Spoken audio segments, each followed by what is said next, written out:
Hey there, party people. Welcome in. Seeing some folks in the chat here already. Looks like we got 8 folks waiting. Drop your name in the chat. Let us know who is in the house tonight.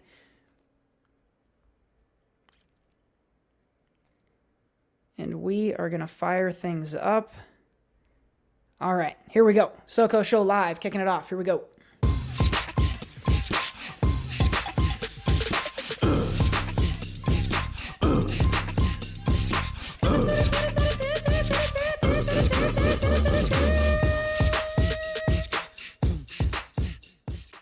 What's up, everybody? Welcome back to the SoCo Show. It's episode number 196, and we are live.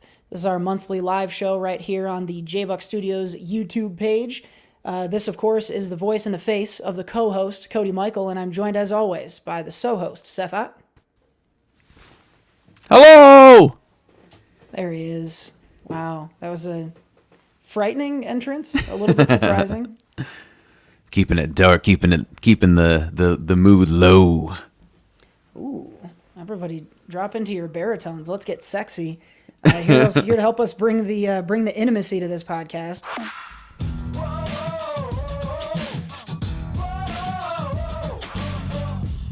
At Jared Buckendall.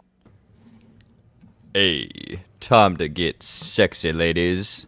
I got nothing, man. I got nothing. I can hear the effort in dropping your voice down, and I can empathize. Like I don't got the sexy baritone like Seth does. It really takes a lot of to get myself down. Yeah, get real down there and deep like, boy. Oh no! See, to me that sounds deep, and I'm sure to everyone that's watching and listening, they're like, okay, that sounds like his normal voice. It sounds different, like you have an accent on, but not necessarily deeper. Which I'm not a vocal coach or anything like that, but I don't even know really how to make your voice deeper. How to make it deeper? Move it back into your Butthole. Oh no! Oh, there. If anything, it would be louder if it's going that way. Might be pretty gnarly. What's up? We got Kyle is in the chat. What's up, Kyle?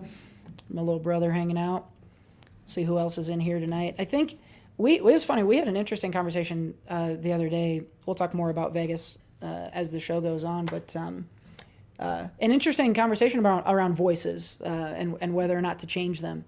And I decided I'm not going to fucking make my voice any lower for anybody. So those people eat shit. And you're going to have to keep listening to me like this. So you can do the editing on your end.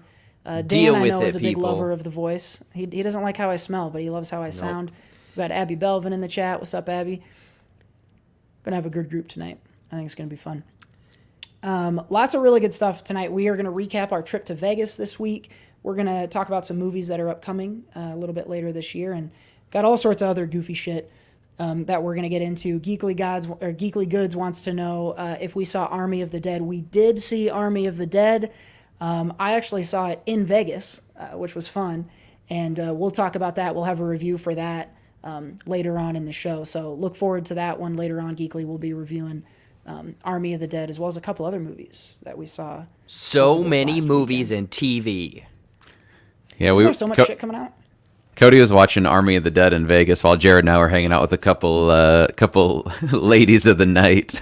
A couple ladies of the night, yes, they were. Ladies of the afternoon. You can get them on. Yeah, while you guys were off taking advantage of all that Vegas has to offer, I was watching a movie, which is how I spent my vacation. Oh man. Well, lots more to be told from the wacky tales. They're not that wacky, not to give it all away, but our relatively low-key Vegas vacation we'll give you the highlights of here in just a little bit. Lots of other stuff to get into as well. Before we dive into anything, want to give a couple of highlights here. So the first thing, want to announce for all of you, our next live show is going to be on June 17th. That's 4 Thursdays from now, Thursday, June 17th. Right here on the JBuck Studios YouTube page. At Jared Buckendall. So put that on your calendar. Don't miss it. Abby, make sure you put that on your calendar. I know you do that. Everybody else who's listening, if you don't usually put us on your calendar, we hope you will do it this time, because on 6/17, our next live show is going to be episode number 200 of the SoCo show. And we are super excited. We're going to be celebrating. We're already working on that show. And we've got a lot of things to celebrate and a lot of things to talk about. And we're going to have some pretty major announcements about the show coming up on episode 200. So really today, what we can do is make a tease that you're not going to want to miss our 200th episode, which will be live June 17th. Again, that's right here on the J-Buck Studios YouTube page. At Jared Buckendahl. What I can also say is I wasn't able to confirm this yet, but what I will say, and maybe we'll have NPA join us at some point during the show today, we should be expecting some new music between now and that time. I can't be any more specific than that yet till I get his go-ahead, but keep an ear out for some new beats coming between now and that live show. So hopefully by then we'll have a number one hit on our hands, at least. Dan's dropping in there. Dan did mention, Abby, we talked about you a couple weeks ago on the show, going through your first MCU watch, which was completely surprising to any of us that you had made it this far without seeing any. But interested to hear your thoughts on what you're seeing so far out there. That's one of those things that would be really fun. It's like a lame question to ask people, but if you could like take your memory away of having seen a thing and watch it again for the first time. I don't know if the MCU would be my first choice, but it would be one of them. Civil War. All right. She's plowing through these movies. What is there, 23, 24 now? Making some serious headway if you're to Civil War in the last couple of weeks. So hopefully that means it's going well. Civil War was one of my favorites the first time through. So hopefully you're digging that one, and we'll be interested to hear when you get towards some of the later ones what you think, because they get pretty fucking exciting. I'll tell you that. Oh, man. Let's see. So we got things kicked off. We announced the show next month. More to come on that stuff. How you guys feeling? You guys ready to rock? Are you guys worn out from traveling home yesterday? You feeling tired tonight? I am. Oh, I'm yeah. fucking beat. Yeah, hopefully it's not too apparent to the watchers, listeners, but I definitely feel like there's a lack of energy running through us three. Yeah. I've been dragging ass all day. And I don't know, I mean, I guess we'll talk about Vegas a little more in detail later, but we can kind of at least tie it into this. I don't know about you, Jared, but I think part of my dragginess is due to the lack of nutrients in my body from the night before, I guess the morning that we left, so yesterday morning. Why? What happened? Well... Did you not have breakfast, dinner, anything? I'm confused. I lost prior night's dinner, not because at the tables downstairs. Not because of too much drinking. No, this was both Jared and I had a reaction to what was a delicious meal going down, not so great going up. It was a barbecue joint, which it's delicious. I will tell you, if you're in Vegas, actually check this place out. It's called Jesse Ray's Barbecue. Very, very good. We all had basically what looks to be like a casserole of barbecue food in a way. It has like a base to it. So you could get like mashed potatoes. Jared and I think we all got mac and cheese in there. Yeah. Yep. Pulled pork on I think Cody, you and I had that one with the pulled pork on it, mac and cheese, all kinds of barbecue sauce. There might have been some bacon in there as well. It was delicious. A lot of it. It's a whole tray that comes out on a huge tray. But Jared, at yours was a little bit earlier in the night. What, around 12:30 or so? It hit you. I don't want to brag to the fans out there, but I have had my fair share of tossing cookies, so I knew it was coming. I was like, I'm going to be respectful to Vegas. I'm going to wait until we're to the room. And I was like, Seth, if you need to go in and do your business, I will allow it. Otherwise, I will be in and out in 5 minutes. Went in, did my stuff, came out, brushed my teeth, good to go. Went to bed. Yeah. So luckily, because I was like, I can't sleep, because the worst case scenario, I would have went to sleep, woke up at 3 o'clock, and it would have been all over the bed.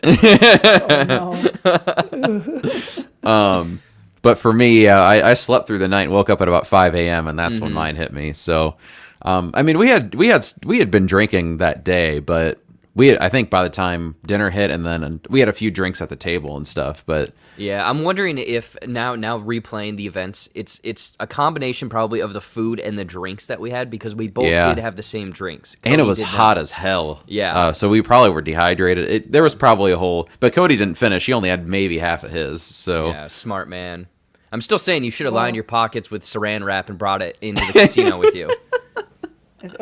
Pocket pulled pork does not go over on a strip in Las Vegas. That's strictly an Iowa thing. that's the name of the episode right Wow. there. Pocket pulled pork. Wow, I'm looking to go out and get some pocket pulled pork this weekend, if you know what I'm saying. I'm sure that's what you want to do. I think you're going to end up at home pulling your own pocket pork. Doing instead. Yikes. There you go. Dan and Kyle were remembering one of our previous, was that last week's episode? Yeah. We were doing foods we want to eat in Vegas. The Fortress. So Dan, we did go to that restaurant, but we didn't get the Fortress, and I can't now remember why. it was limited. Or was it just crazy? They sold out literally like right before we got there of was it the pork ribs or Yeah. Spare baby ribs. back ribs? That's One of what the it two. So unfortunately, they didn't have the actual Fortress. They had the insides. They didn't have the outside. Yeah. So we weren't able to capitalize on that one, and we didn't get the Ferris wheel. He doesn't know how to spell Ferris wheel, but I can read what he's trying to say. Well, it's named after the Anna Ferris wheel. Yeah, it's just her Is that face what on the it side of a Ferris wheel. She has a did not get the residency. Ferris wheel. We she's right across the street from Bruno Mars. Ferris is doing her wheel. We did not get the Ferris wheel. We were going to get the garbage can nachos, and we were going to get the Fortress. The garbage can nachos we didn't get because the one night we were going to, they closed before we could get there. And then the Fortress they were sold out of. So we didn't have good luck there, or at the gambling tables for that matter. But we did have plenty of food. We did eat. We ate more than our fair share of delicious food. So it was pretty successful, I think, with exception to the vomitory experience that you guys both had, but I didn't have to deal with that, so it was all good for me. Lucky man. I am a lucky man. We appreciate y'all joining us here, and don't forget to hit that like button if you haven't already, and we're going to fire things up here. We're going to warm up the old titillator and get into this week's titillating topics. Titillating topics.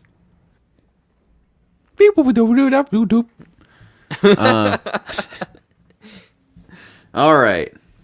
I mean, we did enough talking these last few days. I don't think we need to talk to each other anymore. So Nope, hit the sounder, move to the next segment. we're gonna use this time for the titillator as a moment of silence. For the next 3 minutes, we will do no talking. Okay, that was good. All right, titillating topics. We're gonna fire up the old titillator.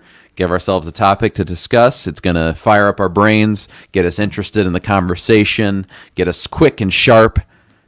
And here we go. Pull started. Pull started. Expert vamping. Top tier. All right, hit the button.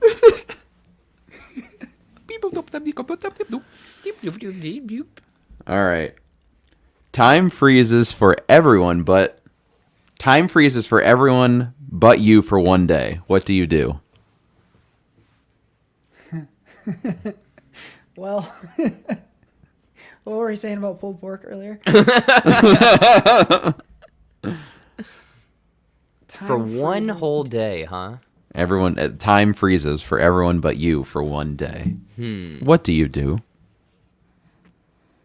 Does everything still work? Like, can I still use electronics in cars and all that stuff? Can we assume that? Yeah, I would say yeah, since it says everyone but you, like everyone is a person. But like if let's say like you wanted to go on a roller coaster, there's people in the roller coaster, you have to go with them being frozen like next to you. Oh, I thought you were going to say you have to go and like take them off one by one. No. Okay, so you can move people while they're still frozen, huh? Yeah, I guess I don't know how it would work. No, you know what? Stuff doesn't move because if there's a plane in midair, that thing's going down and a bunch of people are going to die. So everything's frozen in time for a day. Everything's frozen. Okay, Yeah. so that changes things for me. Yeah. Gosh, it's a hard one though. The very first thing that came to me, well, one, this is literally the plot to a Johnny Bravo episode. That's aside from the point. I don't know why that's burnt into my memory. But I thought it'd be funny that anyone that was close by just to depants them. So then when they unfroze their pants went down, I don't know why. That was the first thing that came to mind. Jared just spends an entire day depantsing a city. Yeah, and then it would make headlines like, yeah. Mysterious depantser still on the loose. Otherwise, I was thinking like somehow get some monetary value. Like maybe... I mean, a whole day, like, okay, if we were in Vegas, obviously you're loading up on chips. But then again, you'd have to, no. Because if you got all the chips, then you'd have to cash them in. Why not just go for the cash? Somehow get money, I guess. Because in a whole day, what are you going to do? Take a nap? You can do that any day. I think taking, that would, you thought of the same two things that are the only things I can come up with. What, depancing and money? I'd put them in silly poses, right? Yeah. Like, go find someone, like, if Congress was in session, I would go drag Ted Cruz up to the front of it and pull his pants down, and then put everyone else's cell phone and their camera on, posed, waiting for time to start back up so that everyone could take a naked photo of Ted Cruz.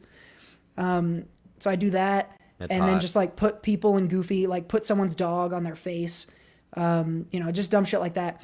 But... because there's not a lot you can do if you can't really drive or do much of anything else if things don't move. But it seems like you could grab up a bunch of cash. So I'd try to figure out a way to get into somewhere where there's cash, and grab up. Yeah, it's like Kyle says, rob the bank. Like other than those two things, unless you can operate machinery and shit, I don't know what else would be an option even. Maybe I'm just not being imaginative enough. Actually, I think Kyle here is saying the guy's name is Rob A. Bank. That's what he's saying here. Oh, it's Joseph A. Bank's brother. Yep. Yeah. See, I would take if we could operate machinery, which I think, I mean, if stuff is just frozen, you can still manipulate it. I think. But maybe we're pulling people's pants down, so obviously that's part of the rules that Yeah. we've made up. I would like put a bunch of like known heated rivals into like a white room, like no features, nothing, and then just put like a sword in the middle of it, and then I'd have like a camera in the corner, and I would just do like set up a series of like intense fights and lock the doors so they can't get out, and So it's just written in like fake blood on the side of the wall. Fight. That's like a jigsaw type thing. So you're saying if you had one whole day of no one around you, you turn it into Saw. And then I'd sell the pay-per-view. Jesus. Damn. There's a lot. Other people who have had that plan include Jigsaw as the Joker, not notoriously well-adjusted mentally, and then Shang Tsung from fucking Mortal Kombat. Yeah. Also not a positive character. But I guess more power to you, as long as it's getting out.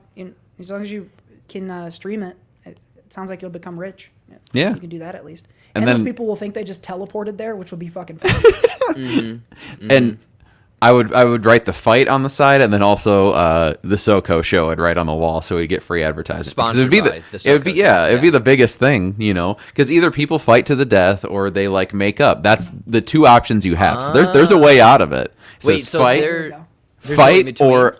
no there's no in between. It's either fight or makeup. That's all you can do. And the audience judges. Maybe I won't do a sword. Maybe I'll put some like boxing gloves so they don't die. So it's the audience you don't want to votes. commit murder now. You're like, okay. Here we go. The audience votes. So they either vote to say like they won the fight, they beat the shit out of them, they win, they can leave, or they made up. They agree that they made up, and then they can leave. So I'm curious here. If you are put into this room with your rival, what are you doing? Me? Who is your rival? I don't think I have a Traffic? mortal enemy. A goose. A goose. Yes. Yeah, you have 5 geese in there with And you. if it's What a do you do? goose, I wring all their necks. I get them out of there. You're not making up with the geese. There's no room for I lock the forgiveness? door. I lock the door behind me if I'm in there with geese. I'm saying no. I don't need out of here. You guys are the one who need out of here. They're You better trapped in run. there with You're you, locked in here Yeah. with me. Yeah. Yeah. Oh my God. I think I another would thing try I to was run. thinking, I mean, obviously monetary is one, but I think it'd be like try to go to a restaurant that you frequent a lot and try to get a black card or a gold card, or whatever kind of card, so then you get unlimited food for the rest of your life. That would be a good one. Yeah. I think the God damn it! Did I just lose the thought? Oh, now I remember two things. One, I would take Seth and I would put him in a movie theater, and I would tie him to the chair, and I would start The Matrix. And so he was just stuck there watching The Matrix with those Clockwork Orange things peeling his eyes open. Yep. I would get him in one of those, and he would thank me for it afterwards. I think the other thing I would try to do is I would try to set up like a meet cute with like, I don't know, like a crush or a celebrity or someone. Like I'd have to figure out where, I don't know, who, for example, Brie Larson. So let's say let's say I can somehow figure out where Brie Larson is at the time that time got frozen. And if It's it's somewhere in public, 23 hours of it. I can go like position myself like in like around her and then like be dropping something right when the time comes back on, and then maybe she'll like come over and help, and I can give her like a, hey, by the way, I'm a time traveler, so if you want she's in her living room, and Cody stands there and like drops a cup of coffee or something. Like as soon as everything pops back, he's just standing in her living room. I thought you were going to say you were going to help, go get her please? and put her in one of Seth's white rooms, so then she's stuck in there with you. Yeah, there you go. Oh, God, no. Love or fight. You have two options. Love or fight. That's the And she would kick your follow-up ass.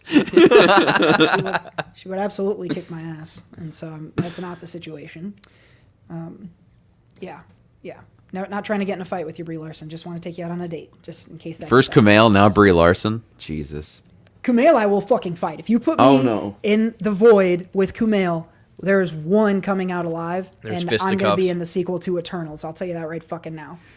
Me and Kumail got beef that he is unaware of. So we got more beef than you guys sprayed all over our bathroom in Vegas. Oh no. No.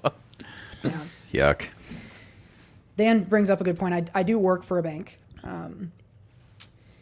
and if you've worked at a bank as long as I have, it's really hard to not let your mind wander, and I have to stop legally. It's at that part of the sentence. So yeah, that was my first thought. Kyle bringing up Joy Taylor from Fox Sports. She may also be one of my meet cute destinations if I do get the time travel ability to do so. No, I thought he was saying Anya Taylor-Joy, but just didn't know her full name. That's a fair assumption for Kyle, but in this case, he was right.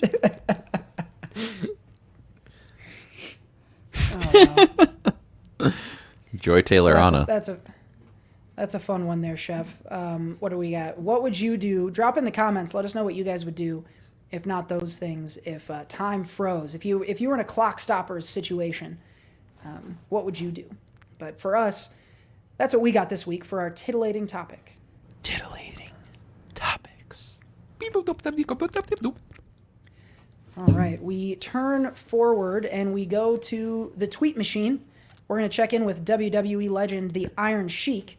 These are Sheik tweets. I call you a punk.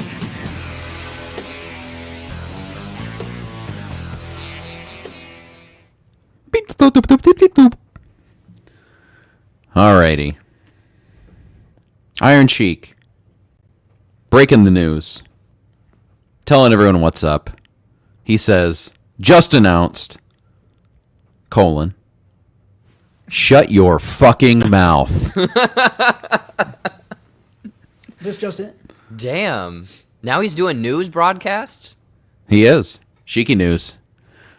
He actually this week, I haven't watched it yet, but he was, so WWE's been doing this show recently where they go find old memorabilia for wrestlers, and then like try and put it in a warehouse, or they're going to do a Hall of Fame or whatever. And Iron Sheik was one of him and Sergeant Slaughter were the people this week. So they went and found some Sheiky stuff. I was going to say, did they find his mustache? That never leaves. Huh. So What it's kind of kind of shaky like I haven't watched it yet. It's wrestling mixed with what's that one show of those two dudes in Iowa that find antiques and stuff? American Pickers. Yeah, there we go. Yep. It's basically that because there's like a main guy who helps them. He's like an aspiring wrestler and also like is a collector, and so he travels with the wrestler of the week. So like Booker T or Undertaker, or I guess in this case, I think Sergeant Slaughter. I don't think Shiki's moving around too far nowadays, but yeah, it's actually a pretty interesting show. I've liked the stuff I've seen so far. Pretty fun. Good stuff. I can tell you, this is probably going to be hard to believe initially, but I have a story about the American Picker guys. Like you know them personally? I mean, no, it's like I guess it's like two people removed from me, but I know someone who has a personal experience with those guys. So my mom has a friend, I imagine still, who had an antique shop in Iowa somewhere, and the American Picker guys came to her shop, and they did the whole thing. You know, they showed up, did their cameras, did all the haggling and all that shit that they do with the people on the show. And then at the end of the day, they went, all right, cut, show's over, took all of the shit back off of their truck that they had bought from her and just gave it back and never bought it. They were only doing all of that to get the footage of it. They never actually were even buying the shit. What the fuck? Wait. So they literally were like, pay for it, here's a receipt, return it. I don't know if they had like a receipt, but you know, like when you're watching the show, it'll say, we'll give you $50 for this, even though we know it's worth $2,000, which fuck you guys for doing that. But they say that, and the person agrees, yeah, I'll give it to you for 20 or whatever the hell. And they load it up on the truck, and then at the end of the episode, they go, here we go, we got all our shit, and they close the door and they drive off. Well, they just went around the block and came back and dumped all the shit back out of the truck. Wow. We're not paying you for any of this. And I don't know So if it's that's all something they fake. always did. Well, yeah, it's definitely all fake. Like all of those reality shows, especially the ones on History or A&E or whatever the fuck that one was on, are so produced. Like I don't know if they did that with everyone. I don't know that they actually never bought anything, but I'm not surprised to hear it happened at least sometimes, right? Because they always found a bunch of shit. Like that's hard to believe. Every time they were finding stuff at these places. Maybe that, You know, it's kind of like Pawn Stars. It's kind of like that. Like that shit doesn't just happen every day. Someone brings in a baseball card from the 30s. That just doesn't happen. And they probably don't buy a lot of the shit that they talk about buying either on that show, I would bet. So TV is fake. That's the lesson. Now that you say that, I don't know why, but my brain wants an American Pickers, but millennial version where they're going around and buying like a Sega or Pokemon cards or like a Dreamcast or something like that. Splat, just like toys, Gak. toys that we essentially grew up with in Toys R Us, essentially. Hell yeah. So that sounds like he's listing different pages on the hub. But I think. Oh, dude, let me that's a get good some idea. of the pogs. Splat, Gak, and Pog. Those are my three favorite categories on Pornhub. We should. Here's what we'll do. We'll get. We're gonna need the wankers on this. So if you guys are listening, we're gonna need some wanker support. We need to buy Jared a white van, and we're gonna put "In Search of Windowless. Pogs" on the side of it, and then he's gonna drive it across the country and find Sega Genesis and whatever else was on the list. You know how millennial pickers. You're saying this, and I got nothing going on. I'll do it.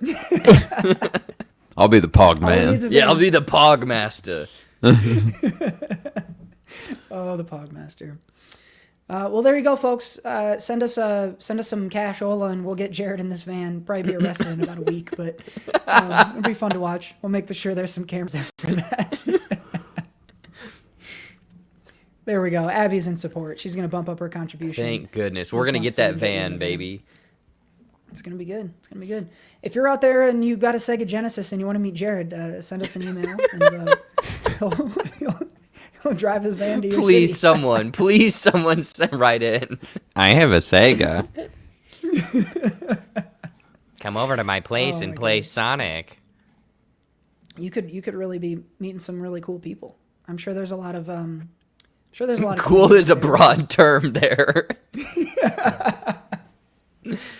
Well, I think we're cool. So I guess that's Oh, we got Dan. Dan's got an N64 in Kansas City. You drive down Dan, there, what get some color? What KC color are we barbecue. working with here? If it's jungle green, I'll be there tomorrow.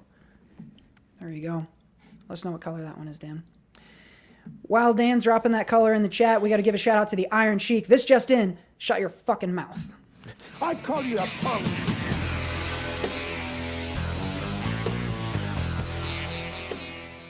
All right, here, let's shout out our sponsors. First of all, audibletrial.com/SoCo.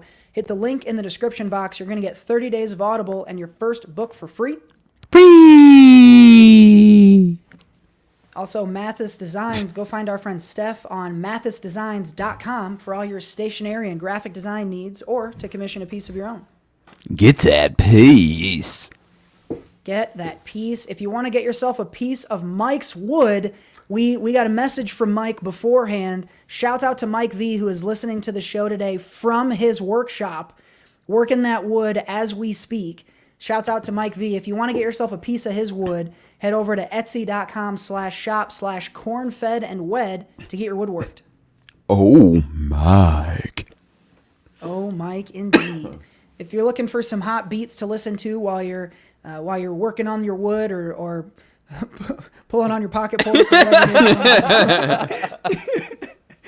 get over to Spotify and you can find NPA, who is on the page here. Also, Friday After Class, which is NPA and Jack on the weekends. Friday After Class also will be putting out very soon Glizzy's for Breakfast, featuring your boy Lil C-Man. That's going to be coming out in the next few weeks. Hopefully we'll get you an exact release date here soon. So listen to those guys if you're looking for some a little comedy, a little rap, a little hip-hop. Lots of good music options over there on the Spotify. That's why I sleep till noon. And, of course, Room 56 Studios. This is the partnership between NPA and our very own Jared Buckendahl. And what the guys are doing is helping you take your creative idea and make it a reality. So if you've got an idea for a web series, for a YouTube page, TikTok, whatever it may be, and you need help with your graphic design, video editing, audio editing, anything to take that idea of yours and make it into something tangible, head over to room56studios.com and talk to the guys so they can get you set up.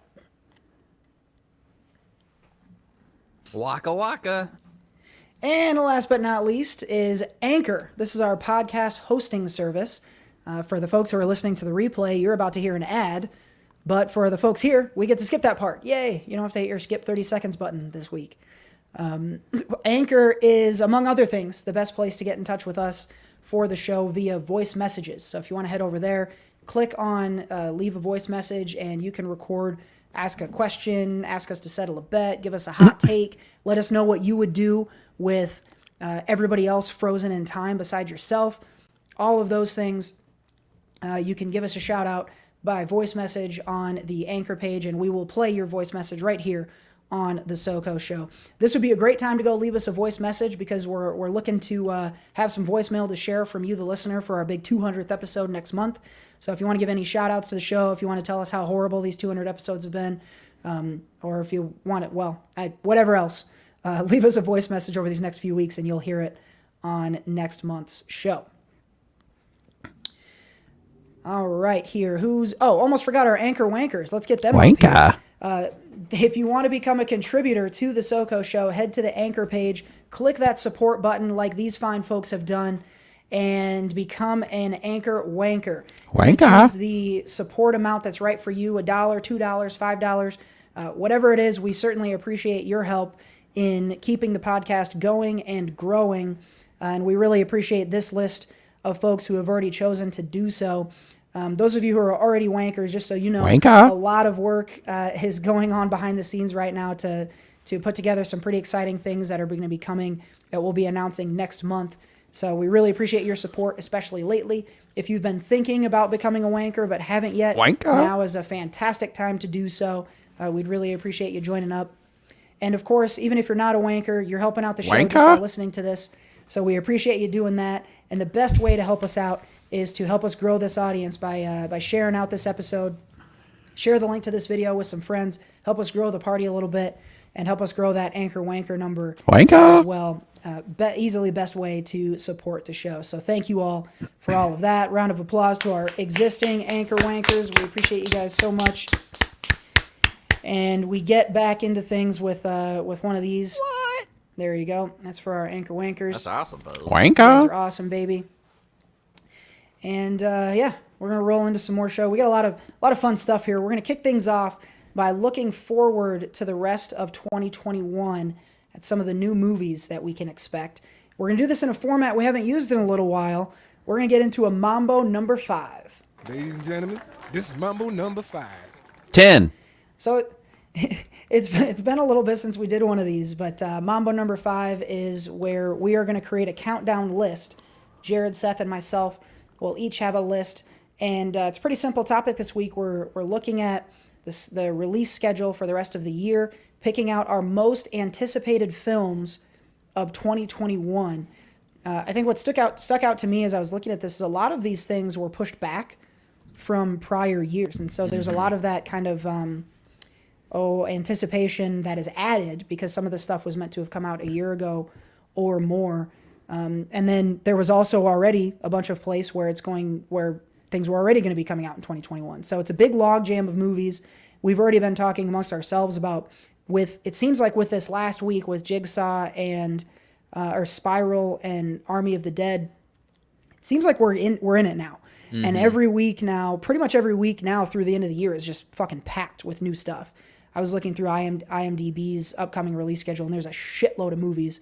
So I imagine we'll have some overlap, but I hope not too much, just because there's a lot for us to draw from here. We didn't talk about our order beforehand. That's a little behind the scenes. We didn't prep much for today's show. One of you guys we always do. What are you talking about? We spend hours and hours and hours. Yeah. See, obviously I have the overlay for Mambo number 5 already loaded up. Look at it. It's beautiful. Right there. Yeah. It was ready to go. Bang, bang. I see. Boom, boom. I mean, you did it right. You put 2 John Cenas in the corner, right? That's what I asked you to do. Yeah, see? There we go. Got it. All right. I'll just go first then. I don't care. All right, Chef. All right. Go ahead and kick us off at number 5. Hold on. Got to pull it up on my phone.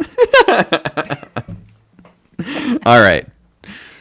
Number 5. I almost forgot how to do that. Yeah, geez, it's been so long. I will honestly, you were talking about the movies. I wasn't very pumped about a lot of these. I didn't. It actually kind of not a lot of stuff I'm super excited about. The rest of the stuff coming this year. Yeah. Well, I mean, basically, like Cody was saying, everything got paused. So everything that we were excited for last year should be what we're excited for this year. But it's been a year, so can your excitement last that long? I don't know. Like I really don't know how excited I am by some of these. I think for me, typically, I'm more of a fan of the indie stuff that you don't hear a whole lot about. Fast 9. Yeah. I don't get as jazzed about the blockbuster movies other than like some of the MCU stuff typically. But anyway, my number 5, I went with this is a big movie. A lot of controversy about this one. I have Dune at number 5. Dune. I'm gonna have to kick your can on. Kick Dune. my can. Yeah, we're gonna have to kick that one down the list. For folks who are listening to Mambo number 5 for the first time, kicking the can just means that I've got that on my list, but higher. And so we're going to wait to talk in more detail about that movie until we reach its highest point on the list. So we're going to skip you, Seth. And Jared, what do you got here for number 5? Well, I'm going through this list again, and I feel like my list is going to change entirely from the 5 that I already picked. Because also there might be some movies that I've already seen that you guys haven't because of, the 2 film festivals. But my first one is called... and we've seen nothing of this yet. Who knows if it's even coming out this year? It's supposed to come out in like 2 months. It's called Samaritan, and it's Sly Stallone as like a kid is doing like a report on this superhero that disappeared after a big fight, but now there's a mystery that he might still be around, and I think Stallone is like that retired superhero in this world.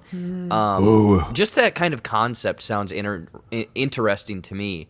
But we haven't seen a trailer, we haven't seen a poster, we haven't heard anything. So who knows if it's even going to come out? But that idea of like essentially a retired superhero, maybe just trying to live under the radar, and then doesn't. I'll fight the good fight. Fight the big fight.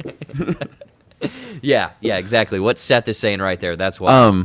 And maybe I his guess superpower is not. I was gonna say fisting. Say it. It's fisting. Wow. This summer, Stallone is back to fist the competition. I forget, like, you still pay attention to like movie news and shit all the time, and you know when stuff's coming out or know what stuff's coming out. I try to, but it's tough now because nothing's set in stone. It's like, hey, it's out this weekend. But you like know about this stuff. I've never heard of this thing. I used yeah. to be way more into that. Now I'm not. I know about like like what Cody said. I went through IMDb and saw like the big stuff. So that's mostly my list here. Yeah, so Jared might have a little bit more of a diverse or interesting list here. So I'll check that one out. That sounds interesting to me. Yeah, so again, the synopsis: a young boy learns that a superhero who was thought to have gone missing after an epic battle 20 years ago may, in fact, still be around. It sounds like it sounds like a movie that started with what if like Tupac or like Elvis was still alive, and then they were like, but how are we going to sell that to these audiences? And I just Superhero. Yeah. Which those guys were superheroes, but anyway. He's definitely not going to be a superhero. I just saw Stallone the other day in something. You don't think Stallone is gonna? You think he's gonna be revealed not to be the hero? Is that what you? Oh, he's the villain right now. I think that it's not just they're not going to be. There's no powers involved. It's going to be an urban legend or a myth. Oh no! But they know there's a superhero, right? How do they know? Because there is like knowledge, right? Isn't that? Is this a world where there's superheroes? I'm assuming so. Oh, I don't know. Yeah. I don't know. I don't Maybe know. not. I don't know. I hope maybe he ends up not being the guy, but he wants the kid to be happy. I don't know. Anyway, we haven't seen the trailer. We're already fanficking the movie. Shouts out to Mr. I100 joining in the chat. What's up? No trailer, so maybe a delay. Yeah, typically when we get this close to the release date and no trailer or anything, it either is total horseshit and they don't want anyone to know it's coming out, or it's going to be delayed. I have a hard time thinking something with Stallone in it coming out over the summer would be buried like that. Well, so a prime example of what just happened was Snake Eyes. Like literally, that's coming out in like a month and a half, and we finally got a trailer, and it's not even like a full trailer; it's like a minute. But honestly, that's what I want. I don't want to know anything. Just let me go to the movie theater and make my own judgment. Yep. I've been saying that for like things like Star Wars and the MCU. Just tell me the title of the shit and the day that it comes out. Like I don't really need to hear. Now that's for stuff you already know about. You know, if it's an original movie, which I can tell you right now, there's not a single original movie in my top 5 for this right now because I'm like Seth. Like, I just don't hear enough movie news lately to know what's coming out, what the synopses of some of this new stuff is. So it's just like, oh, if it's a property I'm already aware of, then I'm pretty stoked to go to it. But I'll do my number 5 here. And Number 5. I will tell you ahead of time that I cheated on this list, and it's not at number 5. It's not at number 5, but I'll get to that one in a little bit. But I'm gonna say that my number 5 is Halloween Kills. We're gonna kick the can. Oh man! Ooh. You guys have the same list? Yep. We might have the same list. Yep. All right, let's move on to the number 4. Number 4. My number 4. This is supposed to come out, I think, early last year or mid-year last year. Free Guy is my number 4. And That one looks fun. Yeah. I think as I've seen a little bit more, I've been a little less excited about it. But it's Ryan Reynolds, video game world. Looks like it's gonna have some action. Definitely gonna be funny. I think I'm still pretty excited for this one. Hopefully Ryan Reynolds doesn't hit the point of annoyance yet. I know he did a lot for a while and's kind of slowed down, and this might be the point where people are like, okay, that's enough of that guy. But I hope this isn't it. I think it could be a really fun movie. I mean, the trailers have been fun. I just feel like they've been like stop showing me. Yeah, they showed too much. Yeah. For show. I'm wondering if this I'm wondering if that movie will come out better or worse given the wait. Because I think people were really excited about it when it was supposed to come out, and I don't know whether people are still as excited or if they'll be more excited or less. But I think you've got a point, Seth, about Reynolds. Because I've started to get a little bit of Reynolds fatigue, and he's got that coming out. He's got Hitman's Wife's Bodyguard coming out, Which and That's he's fun. never not just him. I don't know. And so it's do we get a little fatigue? I like him a lot. I hope it doesn't come to that, but I think you're right to have a little bit of a concern there. That hit. I didn't even really. I mean, the Hitman's Bodyguard. Is that what it was called before? That was okay. I don't think that warranted a sequel, to be entirely honest. Oh yes, I liked did. it. I don't mind that they're doing a sequel. I'm like, okay, I'm glad that movies like this can also get sequels. Like, it doesn't need to be a $1 billion movie. Yeah, 'Cause I it couldn't was tell fun. you. I don't mind being in that world a little bit more. I couldn't tell you I've a seen it a thing. couple times though. I couldn't tell you a thing about that movie. If you had a gun to my head, I would, and the only two things I couldn't say are that it has Sam Jackson and Ryan Reynolds, then I would be dead because I don't remember You anything about toasted. it.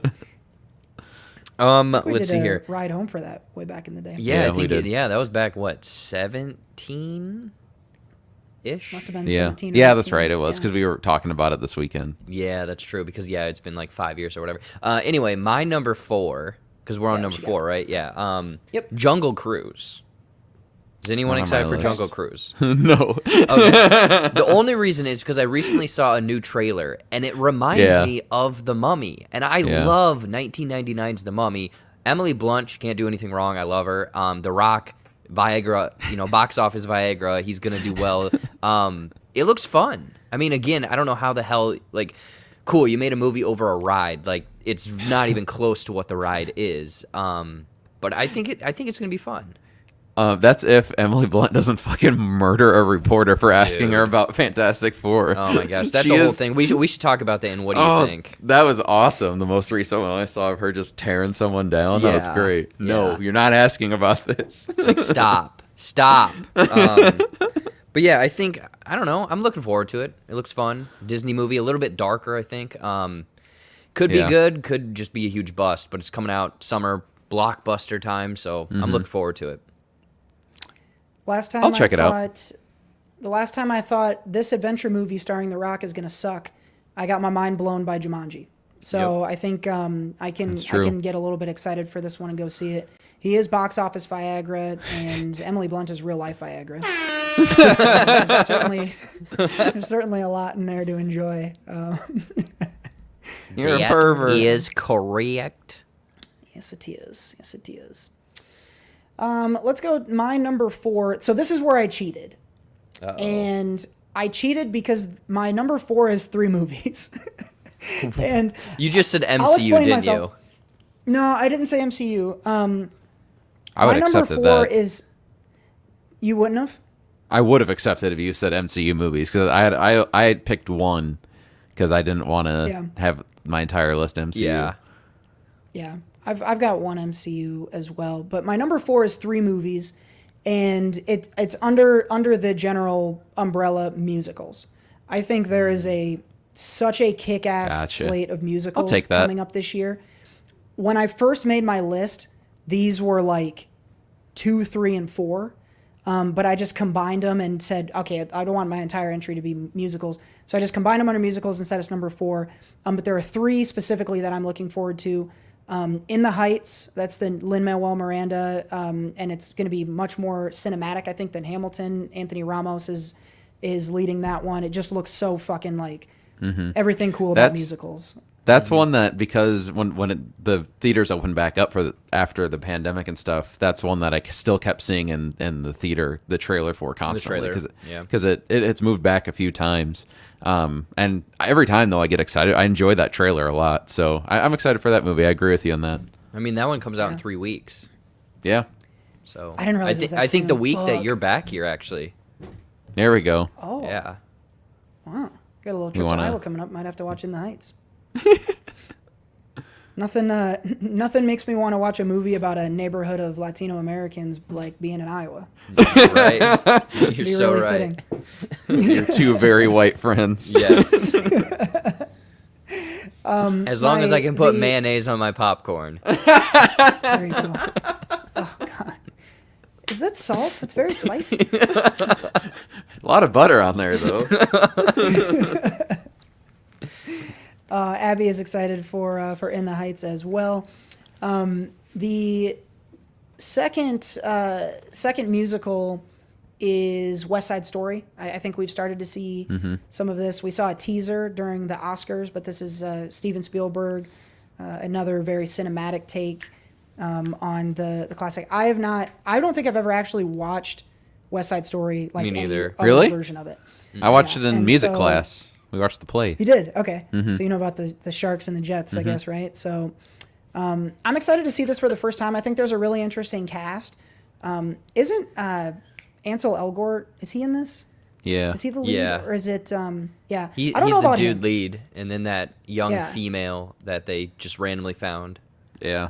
Yeah. I'll be interested to see how he is in this. I know music is kind of he's really musically talented, so I hope that it's good for him. But like, if he's not good in it, I'm ready to be like, all right, never mind about that guy, because like he hasn't really like blown me away in anything super lately. So this is an opportunity for him, I think, to put himself back in that conversation, because I think it was fading. So we'll see. But lots and lots of other people and stuff to be excited for West Side Story, and it's obviously Spielberg. So, and they got for seemingly an unlimited fucking budget to do it on. So that one should be good. The third, and I actually didn't know that this was coming out this year until I was doing this, and I want to get the date right. Okay, so September 24th, according to IMDb, we're going to get the movie adaptation for Dear Evan Hansen. And this is a play that I've wanted to see for a long, long time, and it's finally getting its film adaptation. Ben Platt, who, if you ask anyone who is into Broadway and the like, apparently he's just incredibly fucking amazing as Evan Hansen in this. Julianne Moore is playing his mother. Caitlin Dever looks like the female lead in this. Amanda Stenberg, who is in it, she was the lead in The Hate You Give, if you guys remember that movie. And then Amy Adams is in it. Big-ass cast. But Dear Evan Hansen is one of those musicals that I've been wanting to see for a long time, but haven't gotten a chance to. So I think this will be the good introduction for a lot of that. I don't Seth, know, you got an Kyle. answer to... Kyle asked, why does Seth remember West Side Story that he watched over 10 years ago, but not Hitman's Bodyguard? Seth, you got an answer to that one? Say, as you get older, certain chemicals maybe interact with your brain, and you just remember things less likely. It's hell getting old, Kyle. That's the answer to that one. Cody, I'm glad you mentioned this Dear Evan Hansen. I had been seeing things all over my timeline. I have no idea what it is. I just saw everyone making fun that you were supposed to believe that this character is a high schooler. Is that the joke? Because he's old? Yeah. Yeah, don't they kind of the like actor make up is- him down and stuff? Well, yeah, I can't quite tell. I've only seen small clips. I don't even want to watch the trailer. Yeah. So I don't know what they're doing to de-age him. But Ben Platt is a fair amount older than this character is supposed to be. He's a high school senior with social anxiety disorder, and he's going on a journey of self-discovery and acceptance following the suicide of a fellow classmate. Oh, wow. So that's what it's about. But Ben Platt, who, let's see, how old is Ben Platt right now? I mean, he was supposed to be a college student in Pitch Perfect, which was back in, 2012? Yeah, and that one actually made sense. He's younger than I thought. He was born in 93. So what does that make him, 28? So I mean, Abby here says he is 27 and has the worst wig. There you go. And That's a sparkling trailer reaction right there. you mentioned too that Caitlin Dever's in it. I know that I think like him and like Beanie Feldstein are super close in real life, so that kind of makes sense. But Yeah.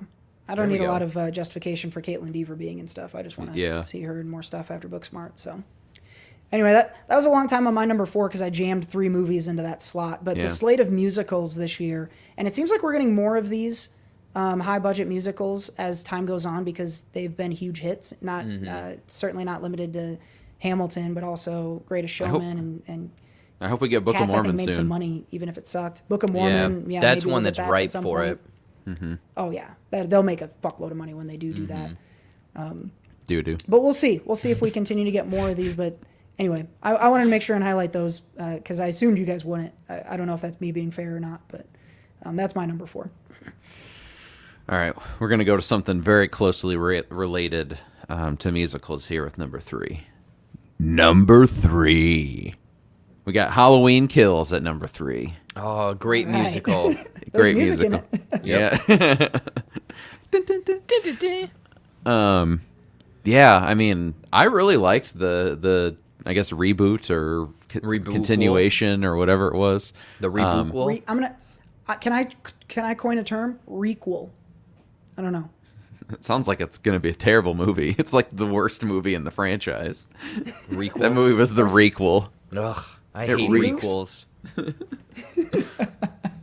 This is one requel. I can see the headlines now. Yeah. There you go.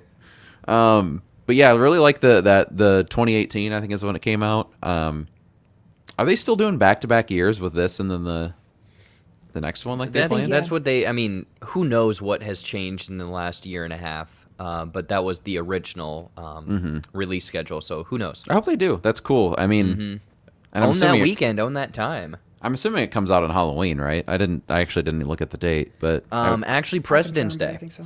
Yeah, President's Day. Scary. It's actually President's the- kills. Scary. that's actually the day where most murders happen, so that makes sense. Oh Jesus! October strange. 15. So a couple Pretty weeks close to early. Halloween. Yeah. Right in time for Halloween. So that's perfect. Got to get a nice Halloween movie. Everyone's back celebrating Halloween again. I think that'll be a fun one to go to. I don't think Michael Myers doesn't necessarily like scare me, so I'm okay with that. Are you not watching the fucking movies? What do you mean he doesn't scare you? Because Yeah, I that like that ruffle that he wears here and the peace sign, terrifying. The guy, just misunderstood, the guy okay? stays on 4.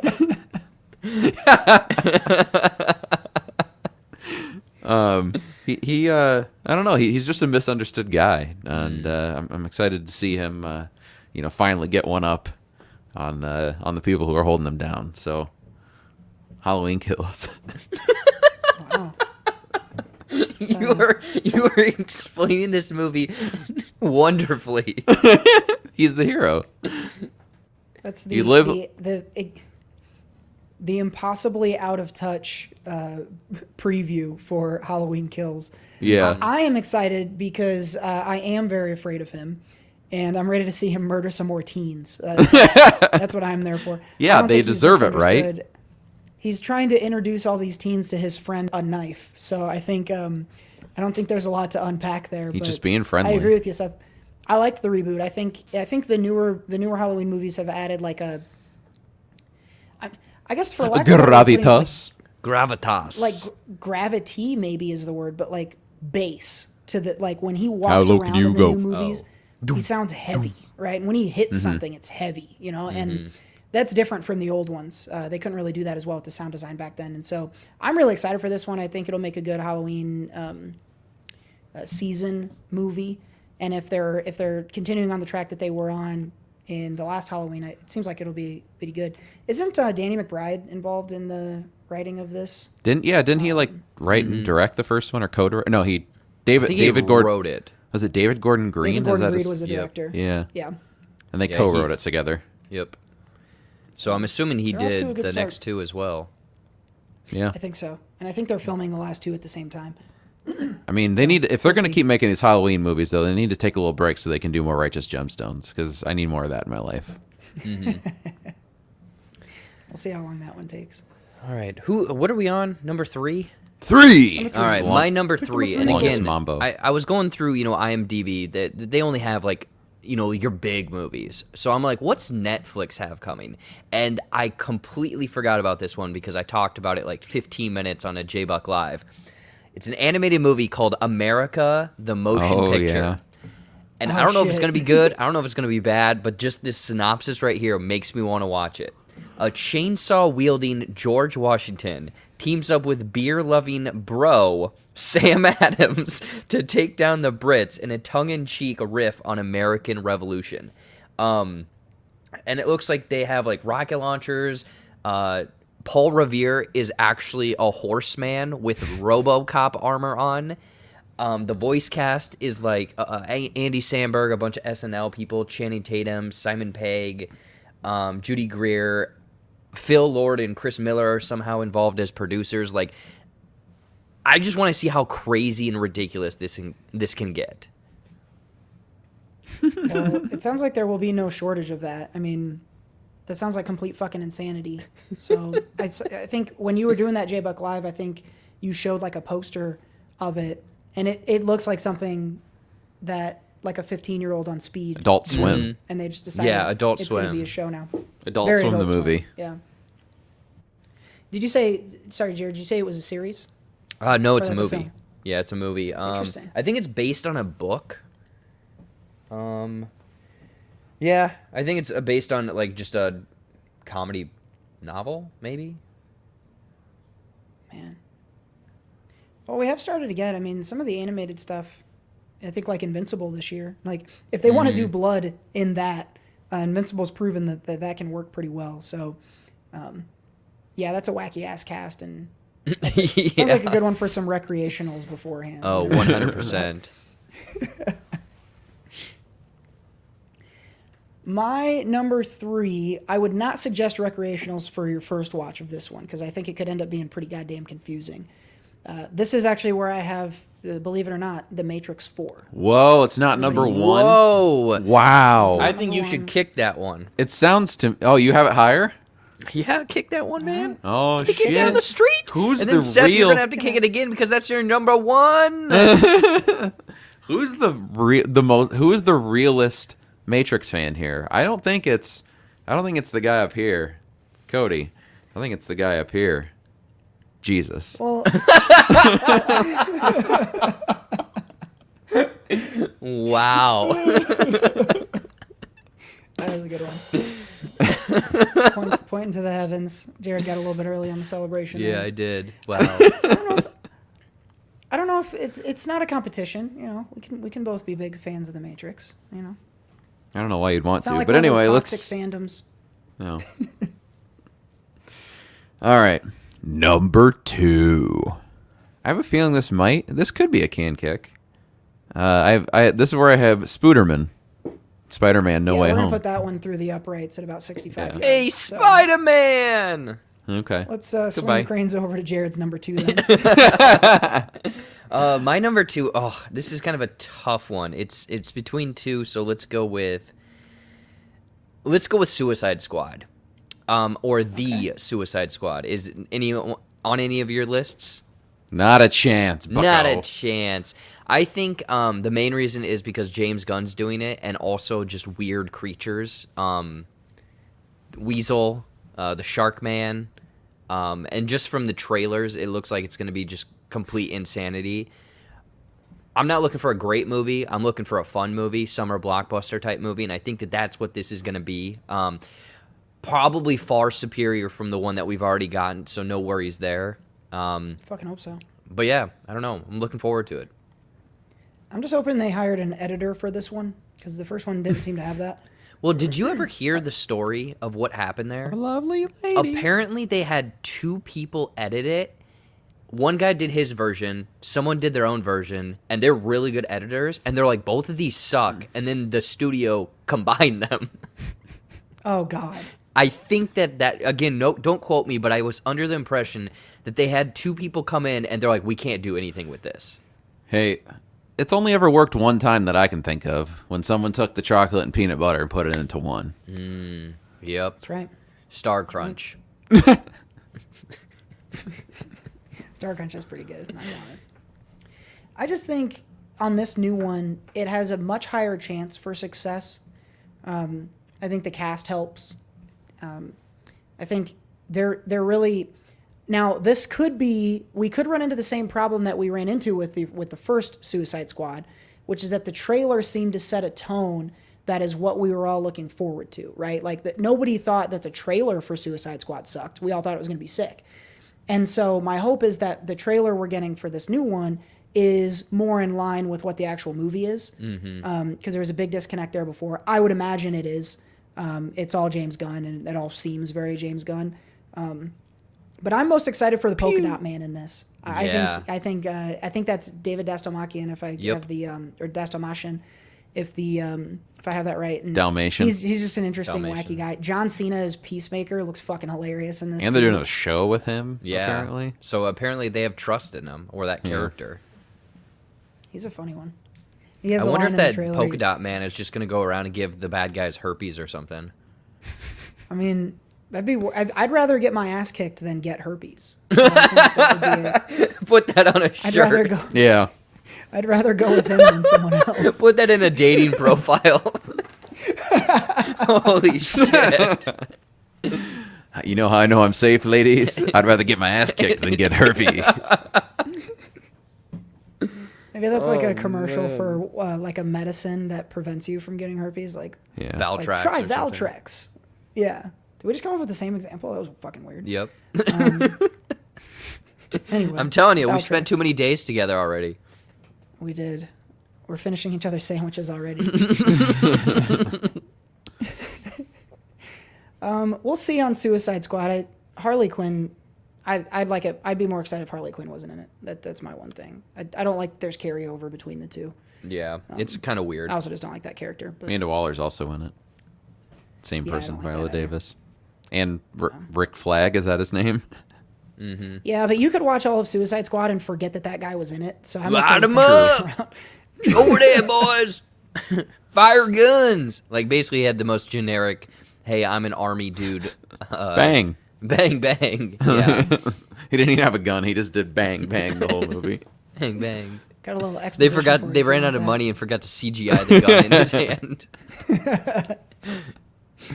Oh man, I don't think my number 2 is going to be running out of any money because I think they got a big ass budget. I've got Dune in my 2 spot. Dune. Obviously, this was I think one of my most highly anticipated movies a year ago when we were talking about 2020 movies. It was meant to have come out last Christmas. We didn't get it. Timothy Chalamet is going to lead the way. Rebecca Ferguson is the villain. Batista's in this. There's a whole Zendaya's in this. There's a whole huge cast. Oscar We've Isaac, seen a little bit baby. of footage. A little bit of footage so far, and it looks pretty dope to me. I like the tone they're setting. It's also Denis Villeneuve, who made the best movie of all time, Arrival. So I imagine this one will also be pretty good. He didn't make And I Rocky think it's 4. drawing- oh my gosh. If he made Rocky 4, it would be better than the original Rocky. Nope. But he did not. Not I a think chance. I think the thing I like about Dune is I don't know what to expect from it, and I'm excited for that. I've been pondering whether or not I want to read the book, because for things like, the MCU or even Star Wars sometimes, or the Dark Tower, a lot of the King adaptations, like you can Berenstain get Bears. such a high expectation from a great book. Berenstain Bears is another one. Yeah. Ready Player One. And I feel like this movie is going to be great, and I'm nervous about ruining that by having an expectation from the book. So I still haven't decided yet whether or not I'm going to read the book beforehand, but I think this could be a really awesome start of a sci-fi franchise that everyone wants to see multiple editions of. And I think this first one's coming out in 2 parts.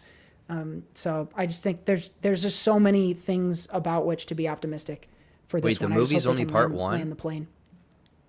Yeah, I think it's a 2-parter. Oh, I Yeah. did not know Or- that. Wow. Or they're already, or they're filming the sequel at the same Some time. kind of Like however you sequel or want to put it. Gotcha. Yeah, it's going to be, I imagine it will still have its own plot, but then there will be a second one shortly after is I think the expectation. So we'll see. We'll see. There you go. Sandworms. I like Denis Villeneuve. I like almost all the actors in it. Zendaya. I'll check it out. I mean, if it was almost anyone else directing it, I would be like, eh. But he's so good at that stuff. So I mean, I'll check it out regardless.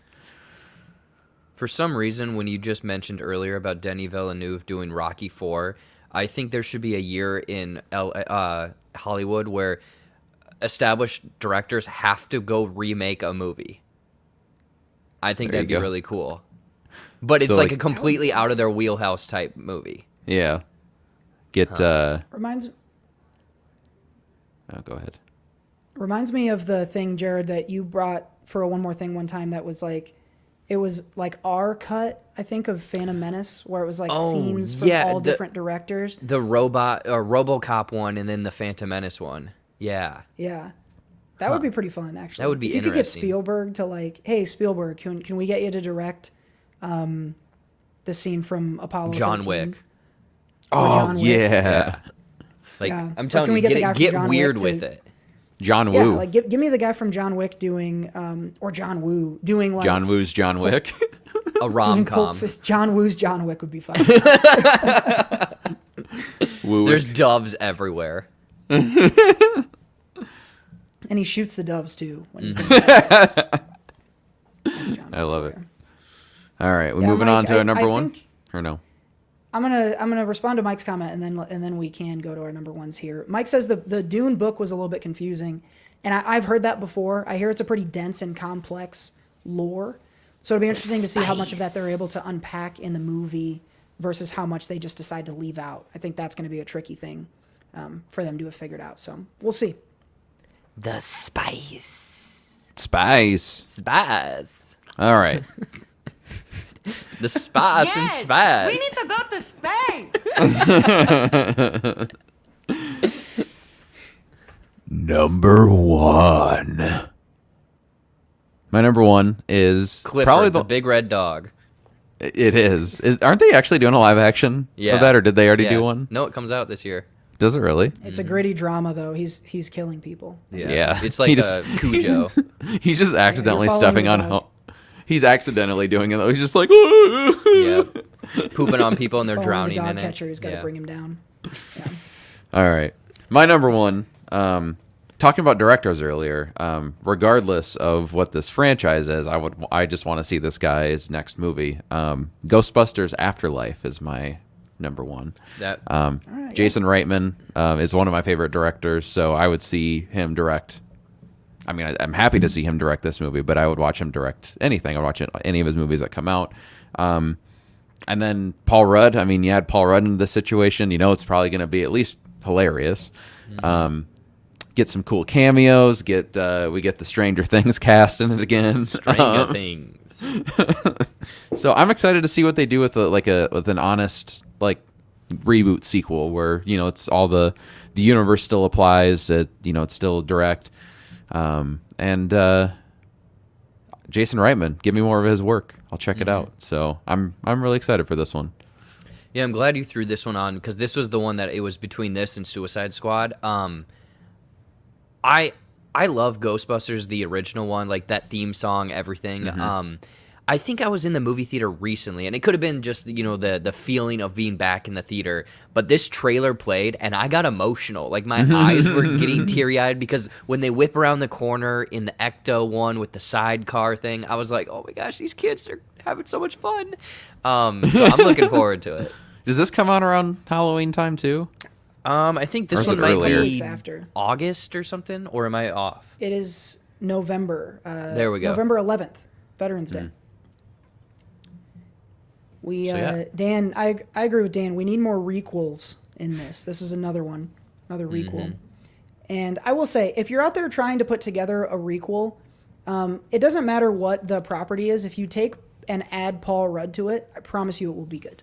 Yeah. If they add Paul Rudd to Matrix 4, it'll be the best movie of the year. Spoiler, he's in it. Put Paul Rudd in whatever it is you got. Yeah, so I'm a little bit surprised by your pick here, Seth, but not after hearing you explain it. I know you're a Reitman fan, and I think He hasn't done a. I don't know. I think this looks cute. He hasn't had a chance at a big like blockbuster movie. I guess is what you could consider this. And so it's cool to see him actually just get that chance because I think he does a lot of funny, cool, creative, inventive things with his movies. And he has all of his movies have kind of just his stamp on it. Like it's, hey, this is a Reitman movie just based off the style. And it doesn't seem like that's entirely lost with this Ghostbusters movie. I mean, it's probably easy to go into what his dad did with the movies and try and copy that. But I think there's a good mix of both that kind of feels like it's still within the original, just based off the trailer anyway. But also still looks like a Ivan Reitman movie. So, or not Ivan, but Jason Reitman movie. Ivan so. Ooze, that's what you're Ivan looking Ooze. for. Oh, Yeah. that'd be awesome. I hope he's Yeah. in it. We can only hope. Shared universe. My number one, we kicked it from earlier, Matrix 4. Gonna be the best movie of the year. Seth, you're gonna be there. Front row. Night one. I'm gonna go to boo. I'm gonna go to boo the whole time. Just I mean, pick on nerds. just kind of hearing what they've been doing with this one, plus some of the behind the scenes pictures, I guess.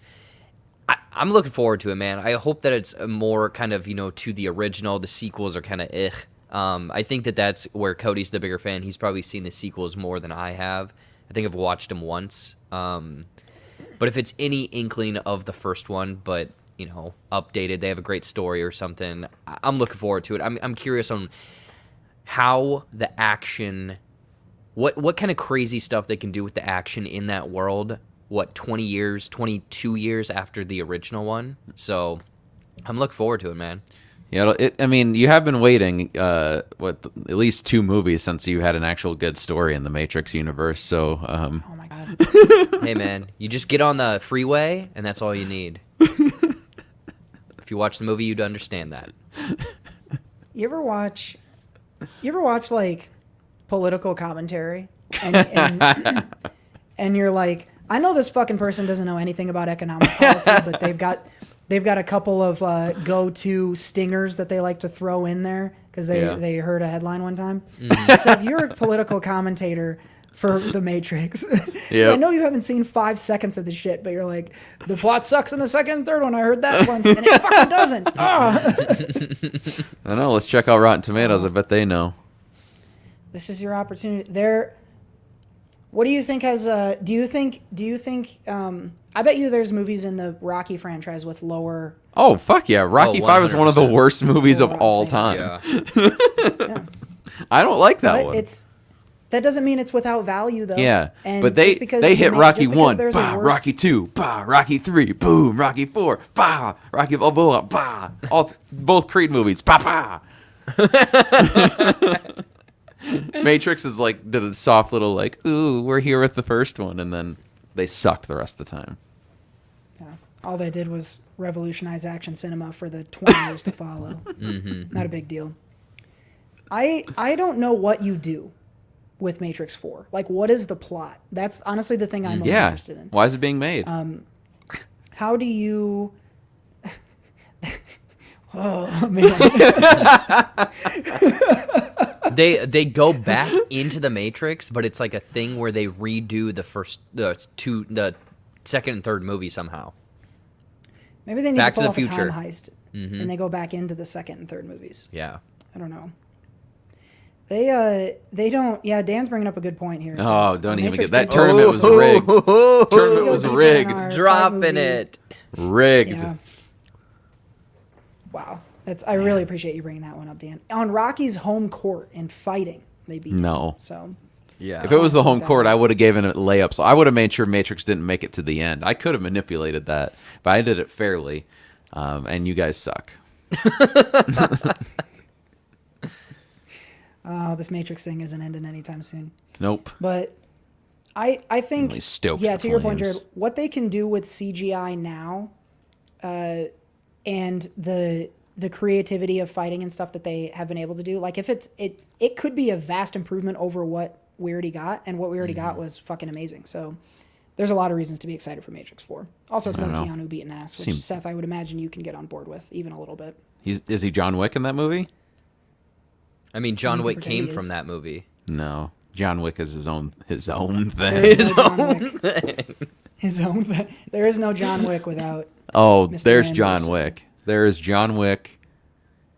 Whether or not Matrix is around, whether or not I could erase it from this universe, and John Wick would be even bigger because all the idiots who think that the Matrix is better than John Wick, when they wouldn't be brainwashed by this stupid early 2000s dumbass technology.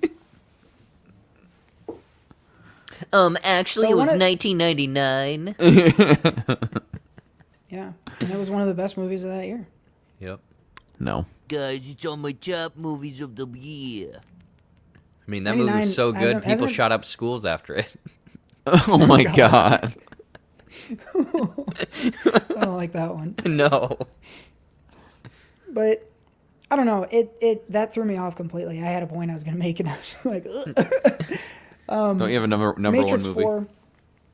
I do have a number one movie, and it's not Matrix 4, unfortunately, but it is Spider-Man. And I don't think this is surprising anybody. Spider-Man No Way Home is the top one. More MCU Spidey, I'm all for that. But we keep hearing that there may be Tobey Maguire in this, and if we do get Tobey Maguire in this movie, it doesn't matter what happens in it otherwise. I don't care. Put him in there, don't care. Best movie of the year, don't care about any of these other things. If Tobey Maguire shows Give up... him the Oscar. Give him the Oscar. It's everything. I just hope... I just want to see all this stuff kind of... Because here's my thing on Spider. I don't feel like a loyalty to Tom Holland's Spider-Man. If I did, I would be annoyed at all the shit that they're going to add. Like, give the guy his own movie. He has yet to have really his own...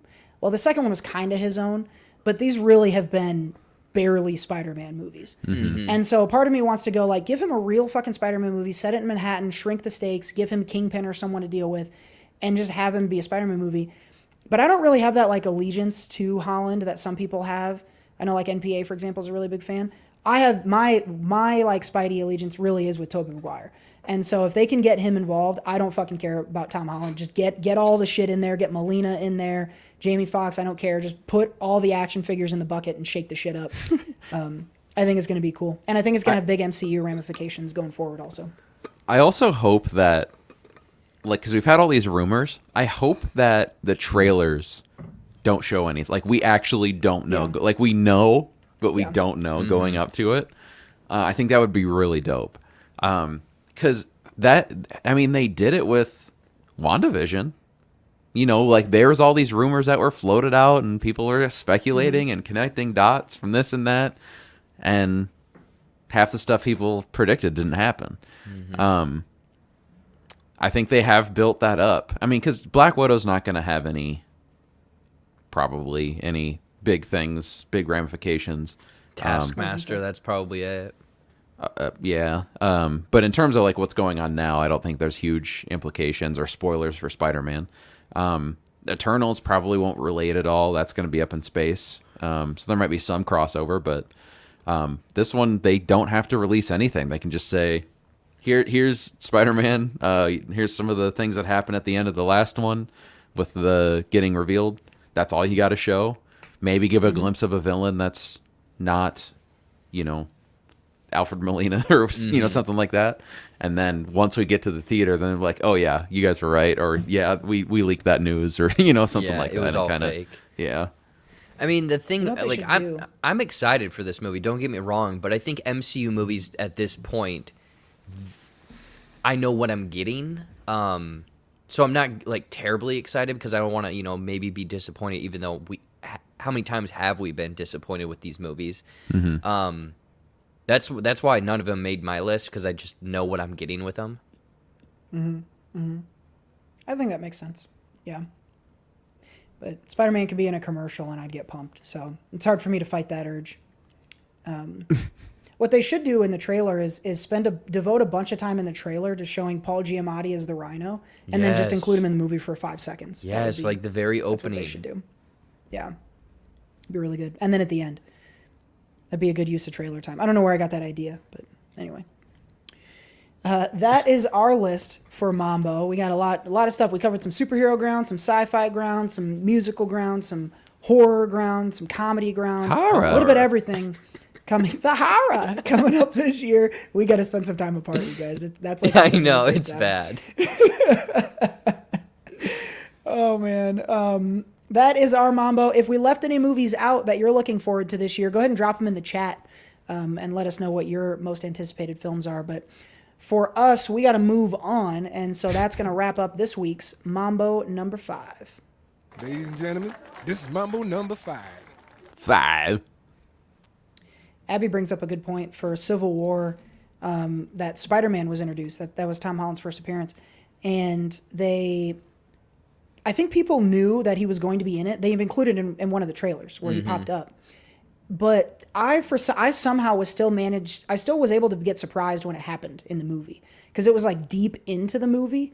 so other shit had happened and other things were going on, and I was like, oh, okay, this is the movie. And then when they got to the scene where it was like, oh yeah, Spider-Man is in this, that was really cool. So I think that might be the opportunity they have, is if they can get deeper into the movie and let people settle in before they start hitting you with those reveals. Maybe that'll be helpful, but we'll see. But yeah, when they put Queens up there on the screen, there's smells like someone threw a water balloon at my jeans. That was the problem. Anyway, we move onward, and so we got facts. We got facts this week, right? Mm-hmm. All right, let's get into them. We're gonna fill in some blanks and learn some new things with Factually Bereft.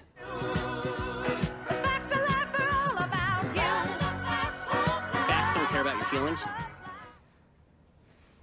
All right, we'll go through these a little quick because I know we're starting to run a little low on the timer. It's factually bereft. We got 3 facts. There's a blank that makes the sentence incomplete with 3 multiple choice answers. The guys will try and guess which of the 3 answers is correct. So here we go. First fact: the United States is the world's largest exporter of. Is Fat it A? Fat people? Is that what you said? No, why would I say that? Well, this relates to it. Is it A, mayonnaise, B, sperm, or C, lawnmowers? So you said export. Yeah. Dude, that mayonnaise is 100% American grown. It's mayonnaise. Oh, we do have Jared in America, so sperm is a definite possibility. So it was sperm, mayonnaise, and lawnmowers? Lawnmowers. All right. I'm going to say it first. I don't think it's lawnmowers. I could be wrong. I'm going to say sperm. I think if, like, for artificial insemination and the like, I think people, maybe they want American sperm. Maybe I'm being a cocky American by saying that. Pardon the pun. I'm going to say sperm. The correct answer is B, sperm. Where's our Sperm, mayonnaise baby. coming from? You probably should stop doing this motion as you're talking about sperm. Sperm, baby! There's a gif. All right. Oh, man, The answer is sperm. Fact 2. A blank, so apostrophe S, orgasm can last as long as 90 minutes. Is it A, a pig, B, an octopus, or C, a seagull? Well, I think I know the answer to this. Question first, Seth. Hey, what were you thinking about when you wrote these, man? I think you wrote him when we were in Vegas. Yep. Do you have the lights dimmed when you put that on? Yep. When I was laying in bed next to you at night, I was making these questions. No. Oh, wow. I can tell you with certainty that the answer to this question is not any of my ex-girlfriends. Zing! That was a pretty easy one to get to. I'm pretty sure I've heard this fact before. So, Jared, do you want to pick first? I don't want to. I know the answer. Okay. I'm going to say pig. Yeah, it's pig. Oh, all right, fine. The Yeah. correct answer is pig. Well, Yeah. whatever. Yeah. Got it. Currently, Jared or I Cody gotta- is up by 1, but I gotta be able to come from behind here. I'm gonna -2 for the both of you. So Cody's at Cody's at 0. Jared's at -1. Ah, dang it. All right, third one. Due to their promiscuous nature, blank have the highest rate of STDs among insects. This one What? could be my ex-girlfriends. Is it A? Oh, that's awful. Is it Well, if A? it's a mosquito, she's definitely sucking. Is it A, grasshoppers? Is it B, butterflies? Or is it C, ladybugs? Promiscuous nature. Who's running They're this called what study? now? That's what I want to know. They're watching bugs fuck. What are they? What'd you say they were called? They have... What do you mean? Due to their Due to promiscuous, their promiscuous nature. blank have the highest rate of STDs among insects. STDs. Okay. See? More sex. There was a theme. I'm gonna go off on a I'm gonna say grasshoppers. Grasshopper. Yeah. I think it's grasshoppers. Those things are pretty nasty. And that's what I was My little thinking. brother is suggesting butterflies. And ladybugs was the third one?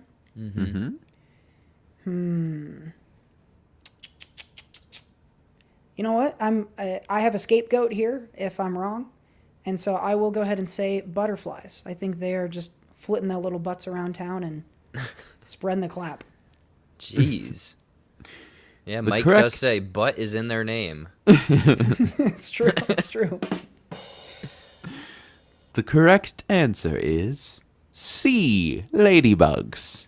Ladybugs. I win. He got us. Dang got us. it. Well, Well, we tied. 1 point for you, Seth. I'm the best. I guess that You makes guys me stink. the king. I got 2 out of 3, right? Good job. That's right. For 3 for the win. Sperm, baby! I'm totally making a gif out of that. Oh, man. That's going to be, I really hope someday you I'm gonna have some mail sort it of to prominent, everyone you work with. you have some sort of prominent, like, in, like, media or, like, pop culture or something, and they can revert to back that video. Sperm, baby! I'm just worried that of all the things I do and have tried to do, that's somehow the thing that'll actually make me famous, and I'll be the Sperm, baby. Yeah. Yeah. And everywhere I go, people will start going, sperm, baby! Yeah, it's just like this, somebody suck me. Yeah, Yeah, exactly Dave. like that. Oh, wow. Shouts out Dave coming out in about a month with season 2. Can't wait for I that. am Dave. Man. Well, I'm the king of this game. Shouts out to Sperm being the America being the top exporter of it. Everyone contributing, I think, a little bit. So good work, everybody. And good work to you, Seth, on this week's Factually Bereft.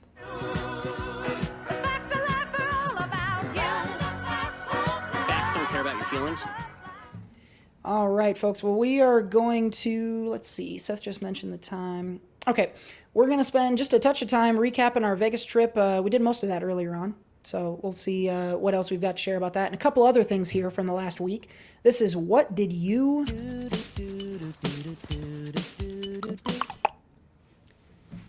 Did we leave anything out from Vegas that we missed? I mean, other than Escape room. Escape! We we won. did escape. We Yeah. won. We beat This that is- thing.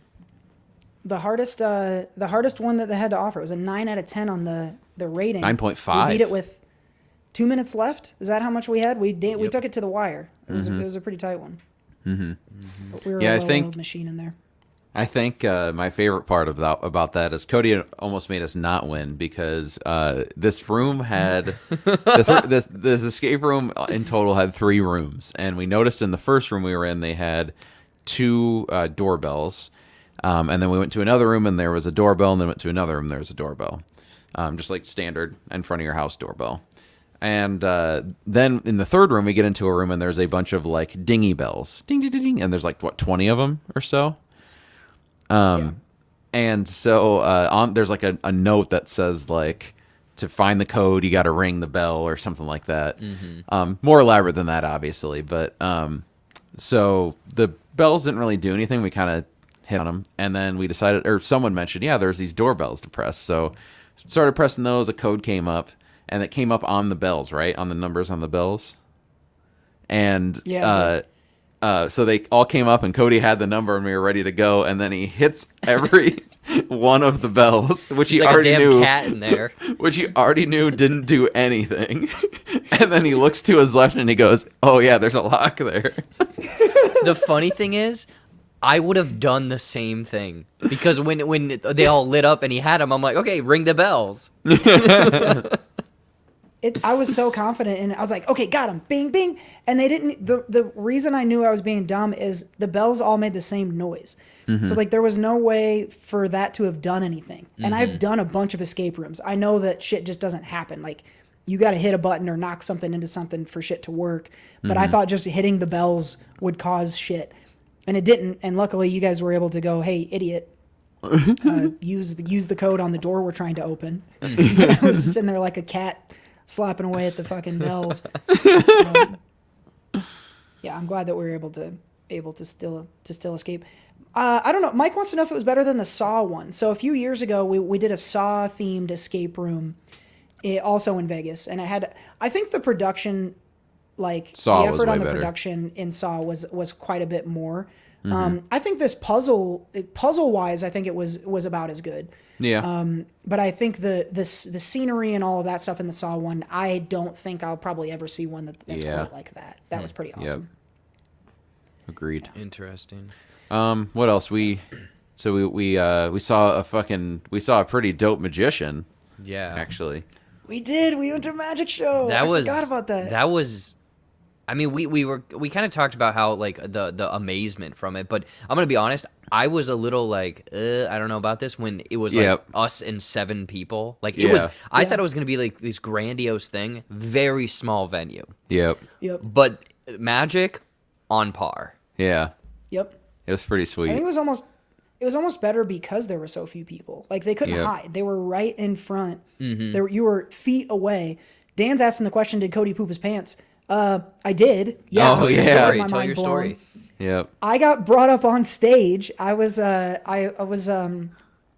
up there and he had me hold out my hands and make fists. And he said to pick whatever fist. And I picked my left fist. And he took out this Sharpie and he said, this is a magic Sharpie.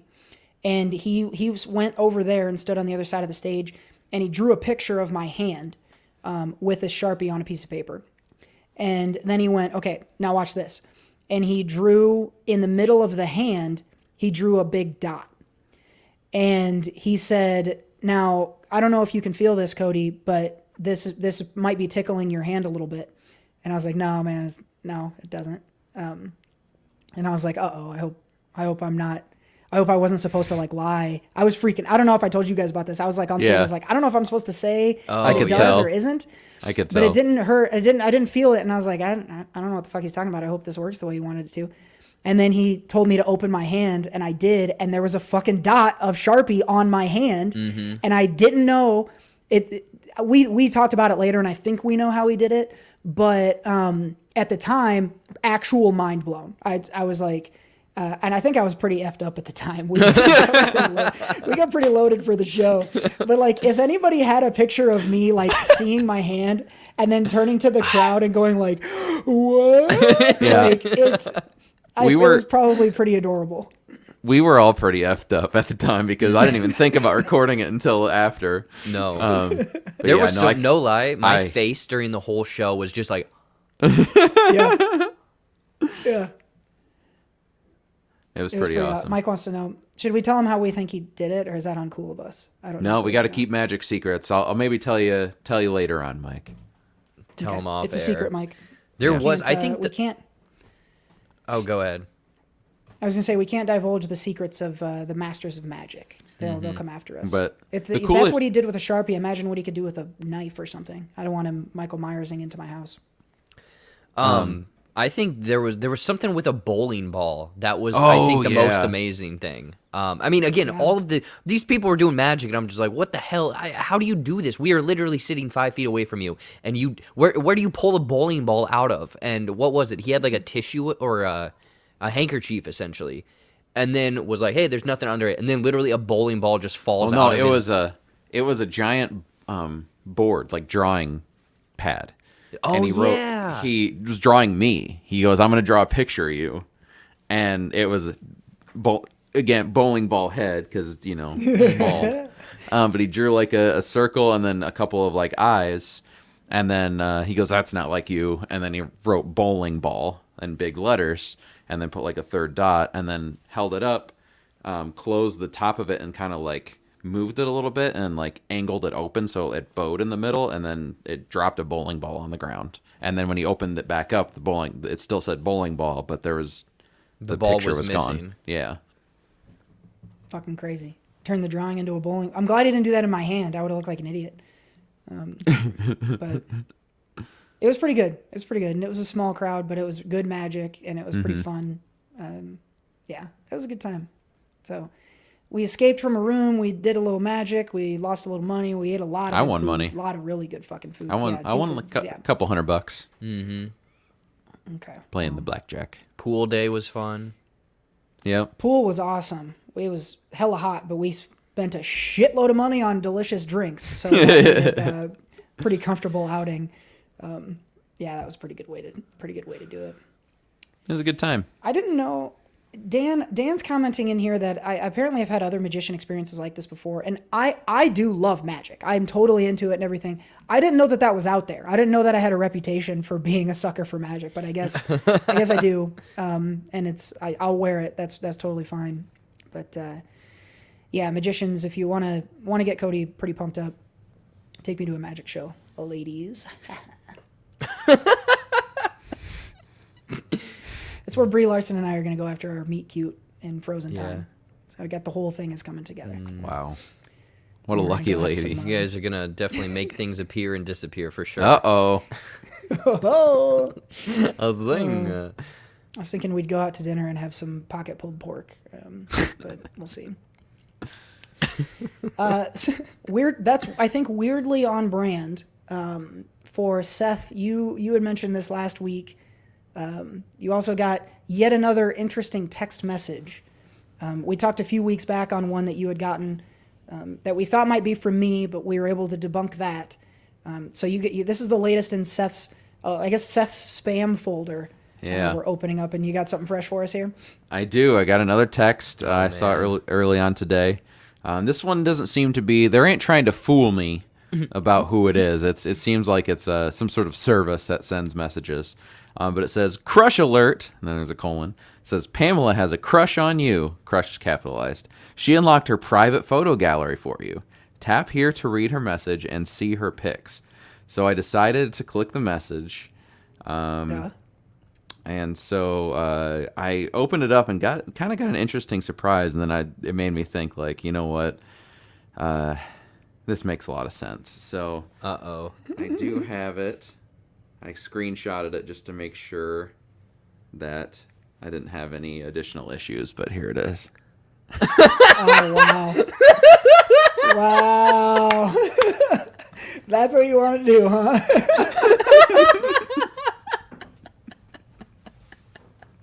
Did you actually get a text, or did you make that whole thing up? Oh no! Just so you can show that photo of me. I did get a text. I don't know if you can read it, The but text is real. yeah. For the listeners, for the folks who are audio only, all that was a setup for Seth to show an embarrassing photo of me on another fucking planet from college.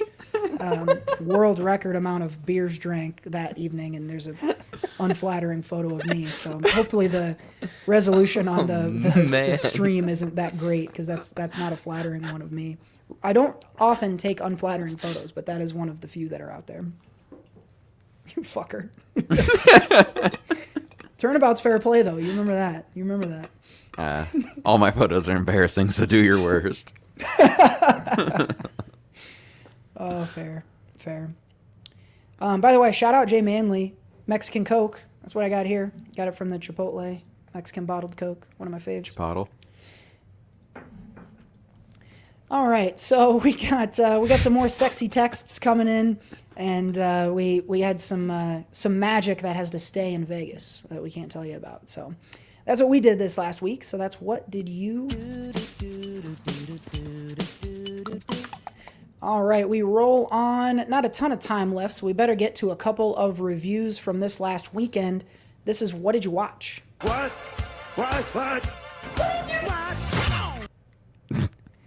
All right, we got a few movies here. It was kind of a big movie weekend. Like we said earlier, one of the first in a lot of them.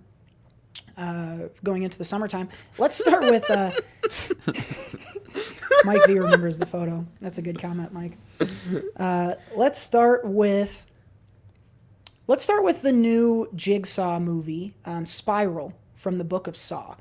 So this is Chris Rock is starring in this and is also an executive producer. Sam Jackson is involved as well. Excuse me. And then a bunch of other people you haven't heard of. So the basic plot of this one is Chris Rock is a cop who is tasked with catching a Jigsaw copycat killer. And this copycat killer is going after the cops. So he's a cop-cat killer, I guess. Oh. And so Chris Rock is hot on the tail of this this new potential Jigsaw killer or whatever. That's the entire plot. There's not much else you need to know. There's some traps in here that are new. Booby or no? Reasonably fresh. No booby. No booby traps? I don't think there were any boobies that got trapped. No. I'm telling you, man, one of these has to have like a titty twister trap. Like that. That's the booby trap. For 15, 20 years, however long this has been going on, they've really missed that one. Bet money there's somewhere there is concept art of that. And Oh, no. The studio just won't let them do it. I think this one was just Saw, like, and not in a good way. The first few Saws were super awesome, especially because of the twists and things that they had along the way. This just feels like it's like it says in the Book of Saw, but like if the Book of Saw has 100 stories in it, I don't think this one would probably even be in the top 50. Like, it's just not incredibly interesting, like the plot that they put around it. But they tried to put a plot around it, which I think was the actual mistake here. All the other Saw movies, it's just about the traps. It's just about what's going on in there. And this one tries to zoom out a little bit and show you the scope of this cop moving around the city trying to do different things. And I don't think it helped. Because when you show a scene of two people talking in a regular setting and then you go to like a fucking burnt out warehouse with all this shit going on, it's really jarring and not awesome. So I think the plot wasn't there really. The acting was mediocre to subpar. Like, but the traps were the traps. It's like what you expect from Saw. So I feel like this is one where if you're already a Saw fan, go see it. Like, you want to know what's going on. But it's not going to change anyone's mind, I don't think, about the franchise, and I don't think it's going to necessarily bring new fans in. So am I glad I saw it? Yes. But I have a hard time like recommending that folks go out to see this. Jared, am I pretty close, or do you think any different on that one? Yeah, no, you're pretty much, you saw the same movie I did. I did like their attempt. Yeah, you did Seesaw. I kind of liked what they were trying to do with the cop thing, but the thing is, again, it's a Saw movie. You just are taking less of the moments that why people were going to those movies and replacing it with this cop drama or this detective story that, again, you watch it and you're like, that's the guy. Mm-hmm. And guess what? It's the guy. Yeah. Who knows? I mean, I know that these movies are probably made fairly cheap, or they've, have a whole ton of money from the last 18 that they've already made. So they'll probably try to either get a sequel here or reboot it somehow, get another requel, I guess. I don't know. I mediocre at best. If you're a Saw fan, you might like it, but I just didn't like it at all. Yeah. I remember I said to you, Jared, the other day, it's so rare for me to, because I make an active effort to not guess what's happening. Mm-hmm. But it's so ham-handed in this that I couldn't not. Like, I knew what was going on instantly. Early, and that's not, like Seth knows, like, that's not what I do. I don't try to do it. So, like, if I saw what was going on, then I don't think you guys will have any trouble. So, who knows? Yeah, Mr. I-100 is similar to Us, the funniest movie out of all of them. It did have a little bit of comedy, which was good, but yeah, not a lot new that's getting brought on. But seeing Chris Rock was welcome. I don't think he acted very well in this, to be completely honest with you. No. We'll see. So Seth, you're going to want to go check this just to stay up with Saw, but I wouldn't expect expect your mind to be blown. I might wait till don't you be yawning on the podcast. Sorry. Now I'm gonna yawn. Good, do it. I might wait till VOD on this one. If I don't feel like going to the theater, it sounds like nothing's nothing's really lost badly by seeing it at home. So I don't think If you so. can get a Saturday morning matinee, that'd be nice, I guess. no, they got to open in the mornings first. Oh, sorry. Sorry. Seth, why don't you set this next one up for us? Kind of in the vein of a couple movies we have liked, Unfriended and Searching. Another one of these computer screen-based thrillers, I believe. Also, Once Upon a Time in Hollywood, similar type of structure. Yep. Pulp Fiction in there. I don't know. Yeah, Jared and I chawed out. Chucked out. We chawed out. Shot out. We saw, Jaw. as Cody said, it's desktop based, and I think we tried debating like what the actual genre would be. Yeah, what that but- genre is called. I think it's just computer screen thriller or something Yeah, like that. something like that. Which actually, I think this movie was done around the same time that Profile was. It just hasn't come out, or not Profile, but Searching was. Yep. But it's been, I don't know. No one's picked it up, I guess, until this point. But essentially, it's that same style. Takes place overall like a computer. Actually, it takes place over recordings. So they have like a bunch of recordings on their computer that they pull up and play for the overall story. But the main woman is a reporter. She is trying to get in with a extremist group. She meets a guy on, I think it's like essentially Tinder or something like that type Facebook. of Facebook. There we Yep. go. And he's a recruiter, and she knows it. So, she's basically trying to get as much information out of him as she can. They start to develop a relationship type thing going on there, and so it gets really intense as their relationship progresses, and she gets deeper and deeper within this whole situation. It gets really intense. I think like we both walked out and were like, "Oh man, yeah." Now take a breath. Moves very, very quickly. Very quickly. Yeah. In terms of like the movies, I think Searching is still the best one by far in terms of that style. But I was very, very entertained by this one. I would check out more. Again, more. These aren't getting old to me. I really like the way that these, because I think you get one or two of these a year, and I think it's perfect because it's also almost like a Where's Waldo, because you're watching the stuff that's going on in the background too. Searching kind of teaches you that through rewatches. Like there's other plot lines going on, and you can get clues and hints. Because I am the type of person who likes to like clues and hints, and I like to see it all come back around and play out and that type of thing. Not necessarily guessing like, ooh, this is gonna happen, and then get mad when it doesn't. But I like when it does. Because it's like, oh, okay, they planted the seeds for that. Was this earned? Like that type of thing, judging it on that basis. And so this movie, I think there's a lot of stuff they kind of like throw in the background, some useful, some not. I think it's just really well done. So I if you're able to check this one out, definitely go. I think it's I wouldn't say fun because there's some it's intense.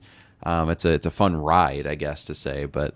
The material itself isn't necessarily fun, but yeah, check this one out for sure. Yeah, I think I was on the same page with you on this one, Seth. And after walking out of the theater, I was like, I want, again, what you said, one or two of these a year, because it's a different viewing experience. Because sometimes you can go in and just kind of like, I'm watching a movie, but this one, again, that comparison to the Where's Waldo is exactly how I felt, because I'm paying attention to like what user this person's using and who is in her Rolodex, who she had a call with and whatnot. Yeah. It's also inspired based on true events. Yeah, that's right. From I forgot about that. 2014. Wow. So it's pretty intense to see how someone, maybe not did this exact thing, but very similar, and getting in with this group and getting information. And then like there's twists and turns that you're like, oh, is it going to go this way? And then maybe it's not. And it does ramp up the intense factor. I still think, I need to go rewatch Searching. I haven't done that, and I think that one's still my favorite. But this one is pretty darn good. And again, some weird thing. It was made in 2018. Went to a film festival. No one touched it until now. So make more of these, Hollywood. These are who knows how much these even cost to make, but it seems fairly. I mean, going back to it wasn't entirely that, but Seth, what was that one we watched on South by Southwest? Where Violet? it was no. It was with the dude from the League. Duplass. Yeah, what was that called? I don't know. But Language lessons. yes, like that kind of a movie Yep. where it's just Yep. kind of talking on screen and stuff. I like those. So Hollywood, give me at least one of these a year. I like it. Yeah, Searching is enough of a proof of concept for me. That movie's fucking. If you guys out there haven't seen Searching, it might be on like Hulu. I think I saw it recently. Is out there to stream. So go and grab that one and watch it if you haven't seen it yet. It's very, very cool. Oh yeah, that fucked me up emotionally for like half a day. I remember the day I was watching that. Anyway, this last movie, going back to early in the podcast, we were talking about Vegas, and this next movie is set in Vegas. This is a Netflix original that got a wide release this last weekend. Jared, do you want to set this one up for us? Yeah, Army of the Dead. Zack Snyder, zombies, Vegas, bank heist, Batista, zombie tiger, explosions, twist turns. That's it, baby. Boom. We got it. I don't know. This movie felt like, hey, this is the beginning of summer blockbuster season. This was a great one to go into. Had a fun time with it. I mean, Cody, you saw it too, right, in Vegas? Like you were like in the movie. You probably were like you turned and you saw yourself in the movie while it was happening. That's pretty cool. Yeah, I don't know. It was fun. I don't know if there's anything amazing about it. It was just big, dumb action zombie, some fun bits. Is it Tig Notaro? Yeah, she's awesome. Again, if people don't know, she replaced Chris D'Elia in the movie. You can't tell at all, and that character is great. Probably one of the best characters in the movie. So I had a great time with it. I'm curious what Cody you felt about it. Seth, I was with you, but you can give your thoughts. I thought the cheese curds were awesome. Yeah, you did get fist deep in two Dunkaroos of ranch there with your cheese curds.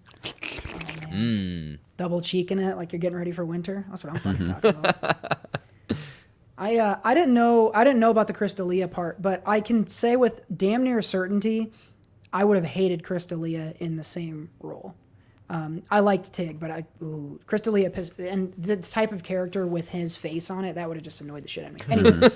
Anyway, super fun. I actually saw this off Strip, so when I got done seeing the movie, I drove back onto Strip and seeing just like the panoramic view of Vegas after having seen it be completely fucking destroyed was fun. It was kind of cool. I was talking to my cab driver about that part. Big, loud, dumb fun is a really good way to summarize this. I like Batista in this, Dave Batista. Again, this is another one of those, nobody's winning an Academy Award for this movie, but it did what it was intended to do. The one thing I will say is they probably could have cut about 20 minutes out of it. It was 2.5 hours long, and that's because Zack Snyder doesn't know how to edit.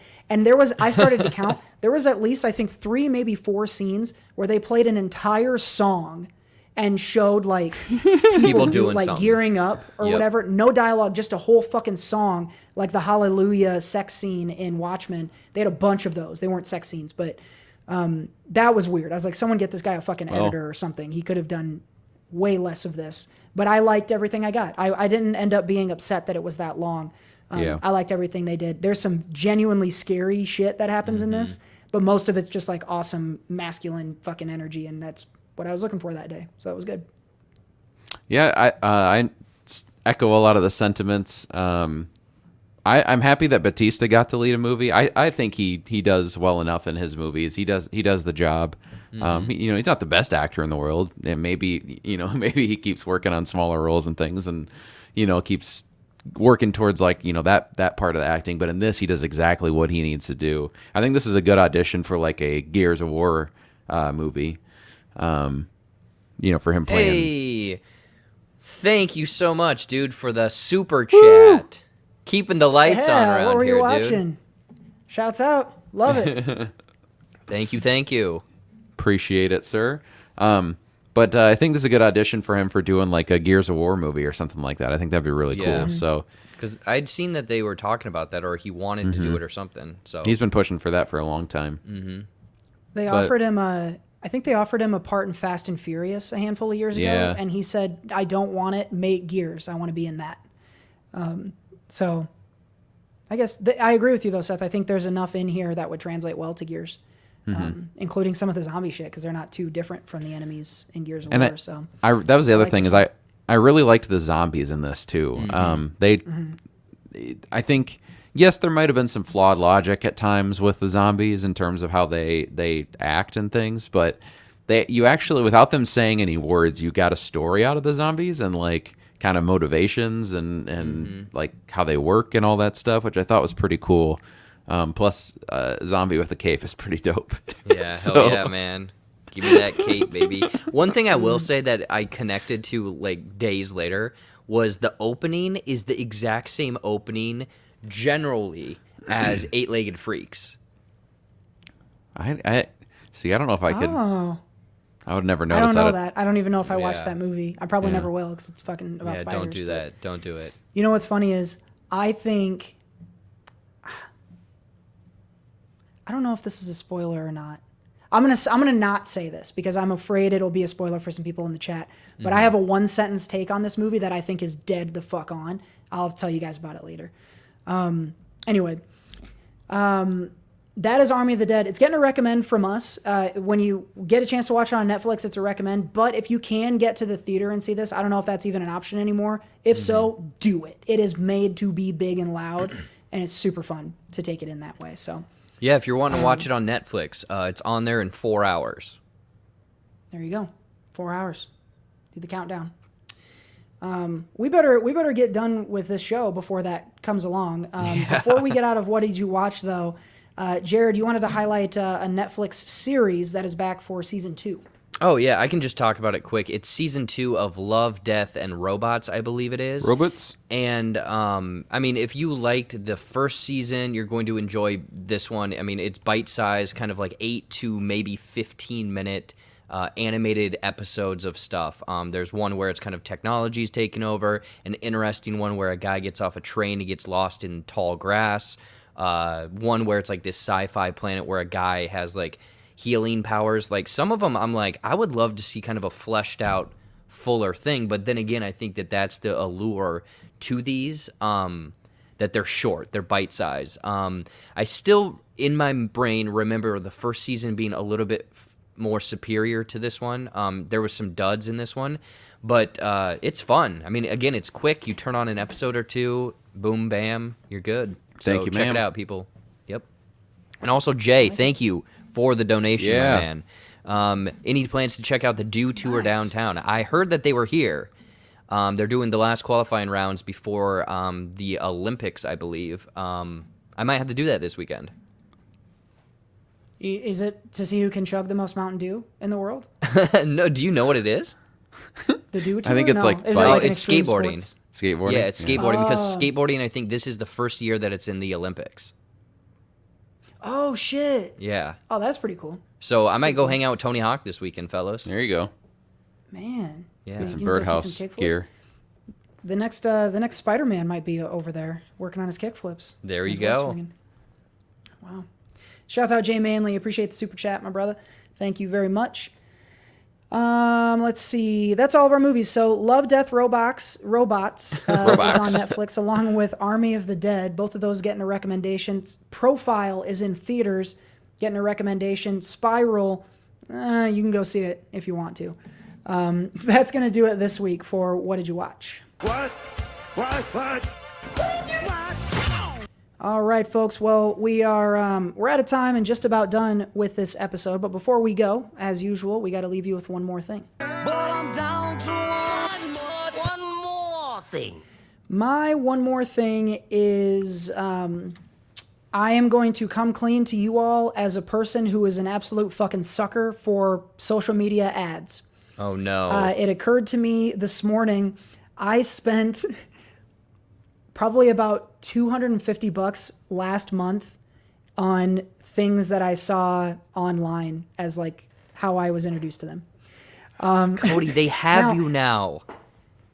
There's another, and I shouldn't have said it out loud because they're just going to keep sending the shit. But it's two things. One is it's a whole system of like skincare, hair care products and things like that called Bevel. And I saw it because it was on Leslie Odom Jr. did a GQ video on YouTube where he was talking about like his essential things. And one of the things that he had was his shaving kit from Bevel. And so I went and bought everything they fucking have on their store. The first thing I bought was just like face wash and stuff, but then I was like, this works and is cool, so I'll use more of their stuff. So I have all of their stuff. And then just this last week, I bought, this was way more of an impulsive purchase, but I bought some Fabletics workout gear. Oh, nice. Because Kevin Hart is sponsoring it on Instagram. And I've just seen so many ads, and finally one day it was like 2 for $25 shorts, and I just clicked on it, and now I fucking have a bunch of Fabletics gear. So I don't know why I bring this up other than to just admit it to the world, so hopefully I can fix myself. But I am the guy. I am the reason why they keep doing targeted ads, because they work on motherfuckers like me. I'll admit it. Yeah, man, they've got you. You're on a list now, and they are just Got going to me right. send you stuff constantly. You got to burn it all down and start new. My one more thing, it's not really a one more thing, it's just that I have, I need to like learn to, I guess, relax. Obviously, we went on vacation. It was fun and everything like that. Getting back from vacation, you know, you want to kind of decompress. No, Seth, after you left, I instantly mowed the lawn, did 3 loads of laundry, unloaded the dishwasher, filmed a few things, and then watched a movie I had to do instead of relaxing. So I have, Good grief. I think I have an addiction to not necessarily working, but in my brain, it's the Sims bars. And when they're getting low, I need to fill them back up, like laundry, and then fill it back up or decrease it, however the Sims works. So maybe I need to actually just not do anything for a couple days. It's a hard thing to do. I know. You have to actively, one of the things I've learned is you have to actively attempt to relax, and it's not always easy. So, but if your apartment ends up clean at the end of the day, that's not so bad either. Yeah, exactly. My one more thing is I on the plane, at least the plane ride out, didn't have any. I don't have like a tablet or laptop to bring on the plane with me to watch movies. So lately, the last few flights I've taken, I could watch stuff on my phone, but it's getting a little old and it gets hot and the battery dies. So have been listening to audiobooks on the plane, and I recently picked up Seth Rogen's audiobook called Yearbook. This one is awesome. It's a little bit shorter. I think it's only about 6 hours total. But what it does better than any other, I guess, autobiography, or is it biography? Which one do they write? Is it biography that they write? Autobiographies. Autobiography. Okay.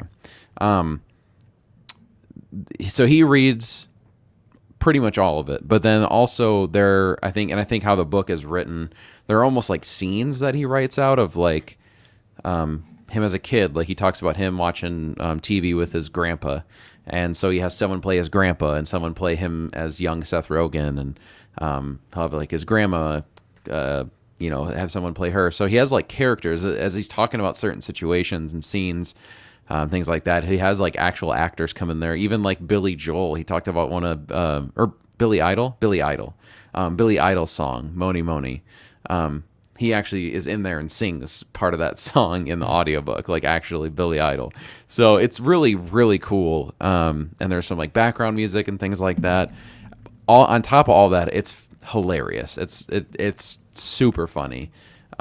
These stories are crazy, and I'm only just to the point where he starts to get on Freaks and Geeks, so I'm about a third of the way through. And just the stories he tells about like him as a kid, like it's almost like a Superbad prequel because that's based around his life. So it's cool to hear those stories about those kids and how stupid they were and how that translated into becoming who he is now. So I'd recommend this one for sure. If you have Audible, check out Yearbook if you like Seth Rogen.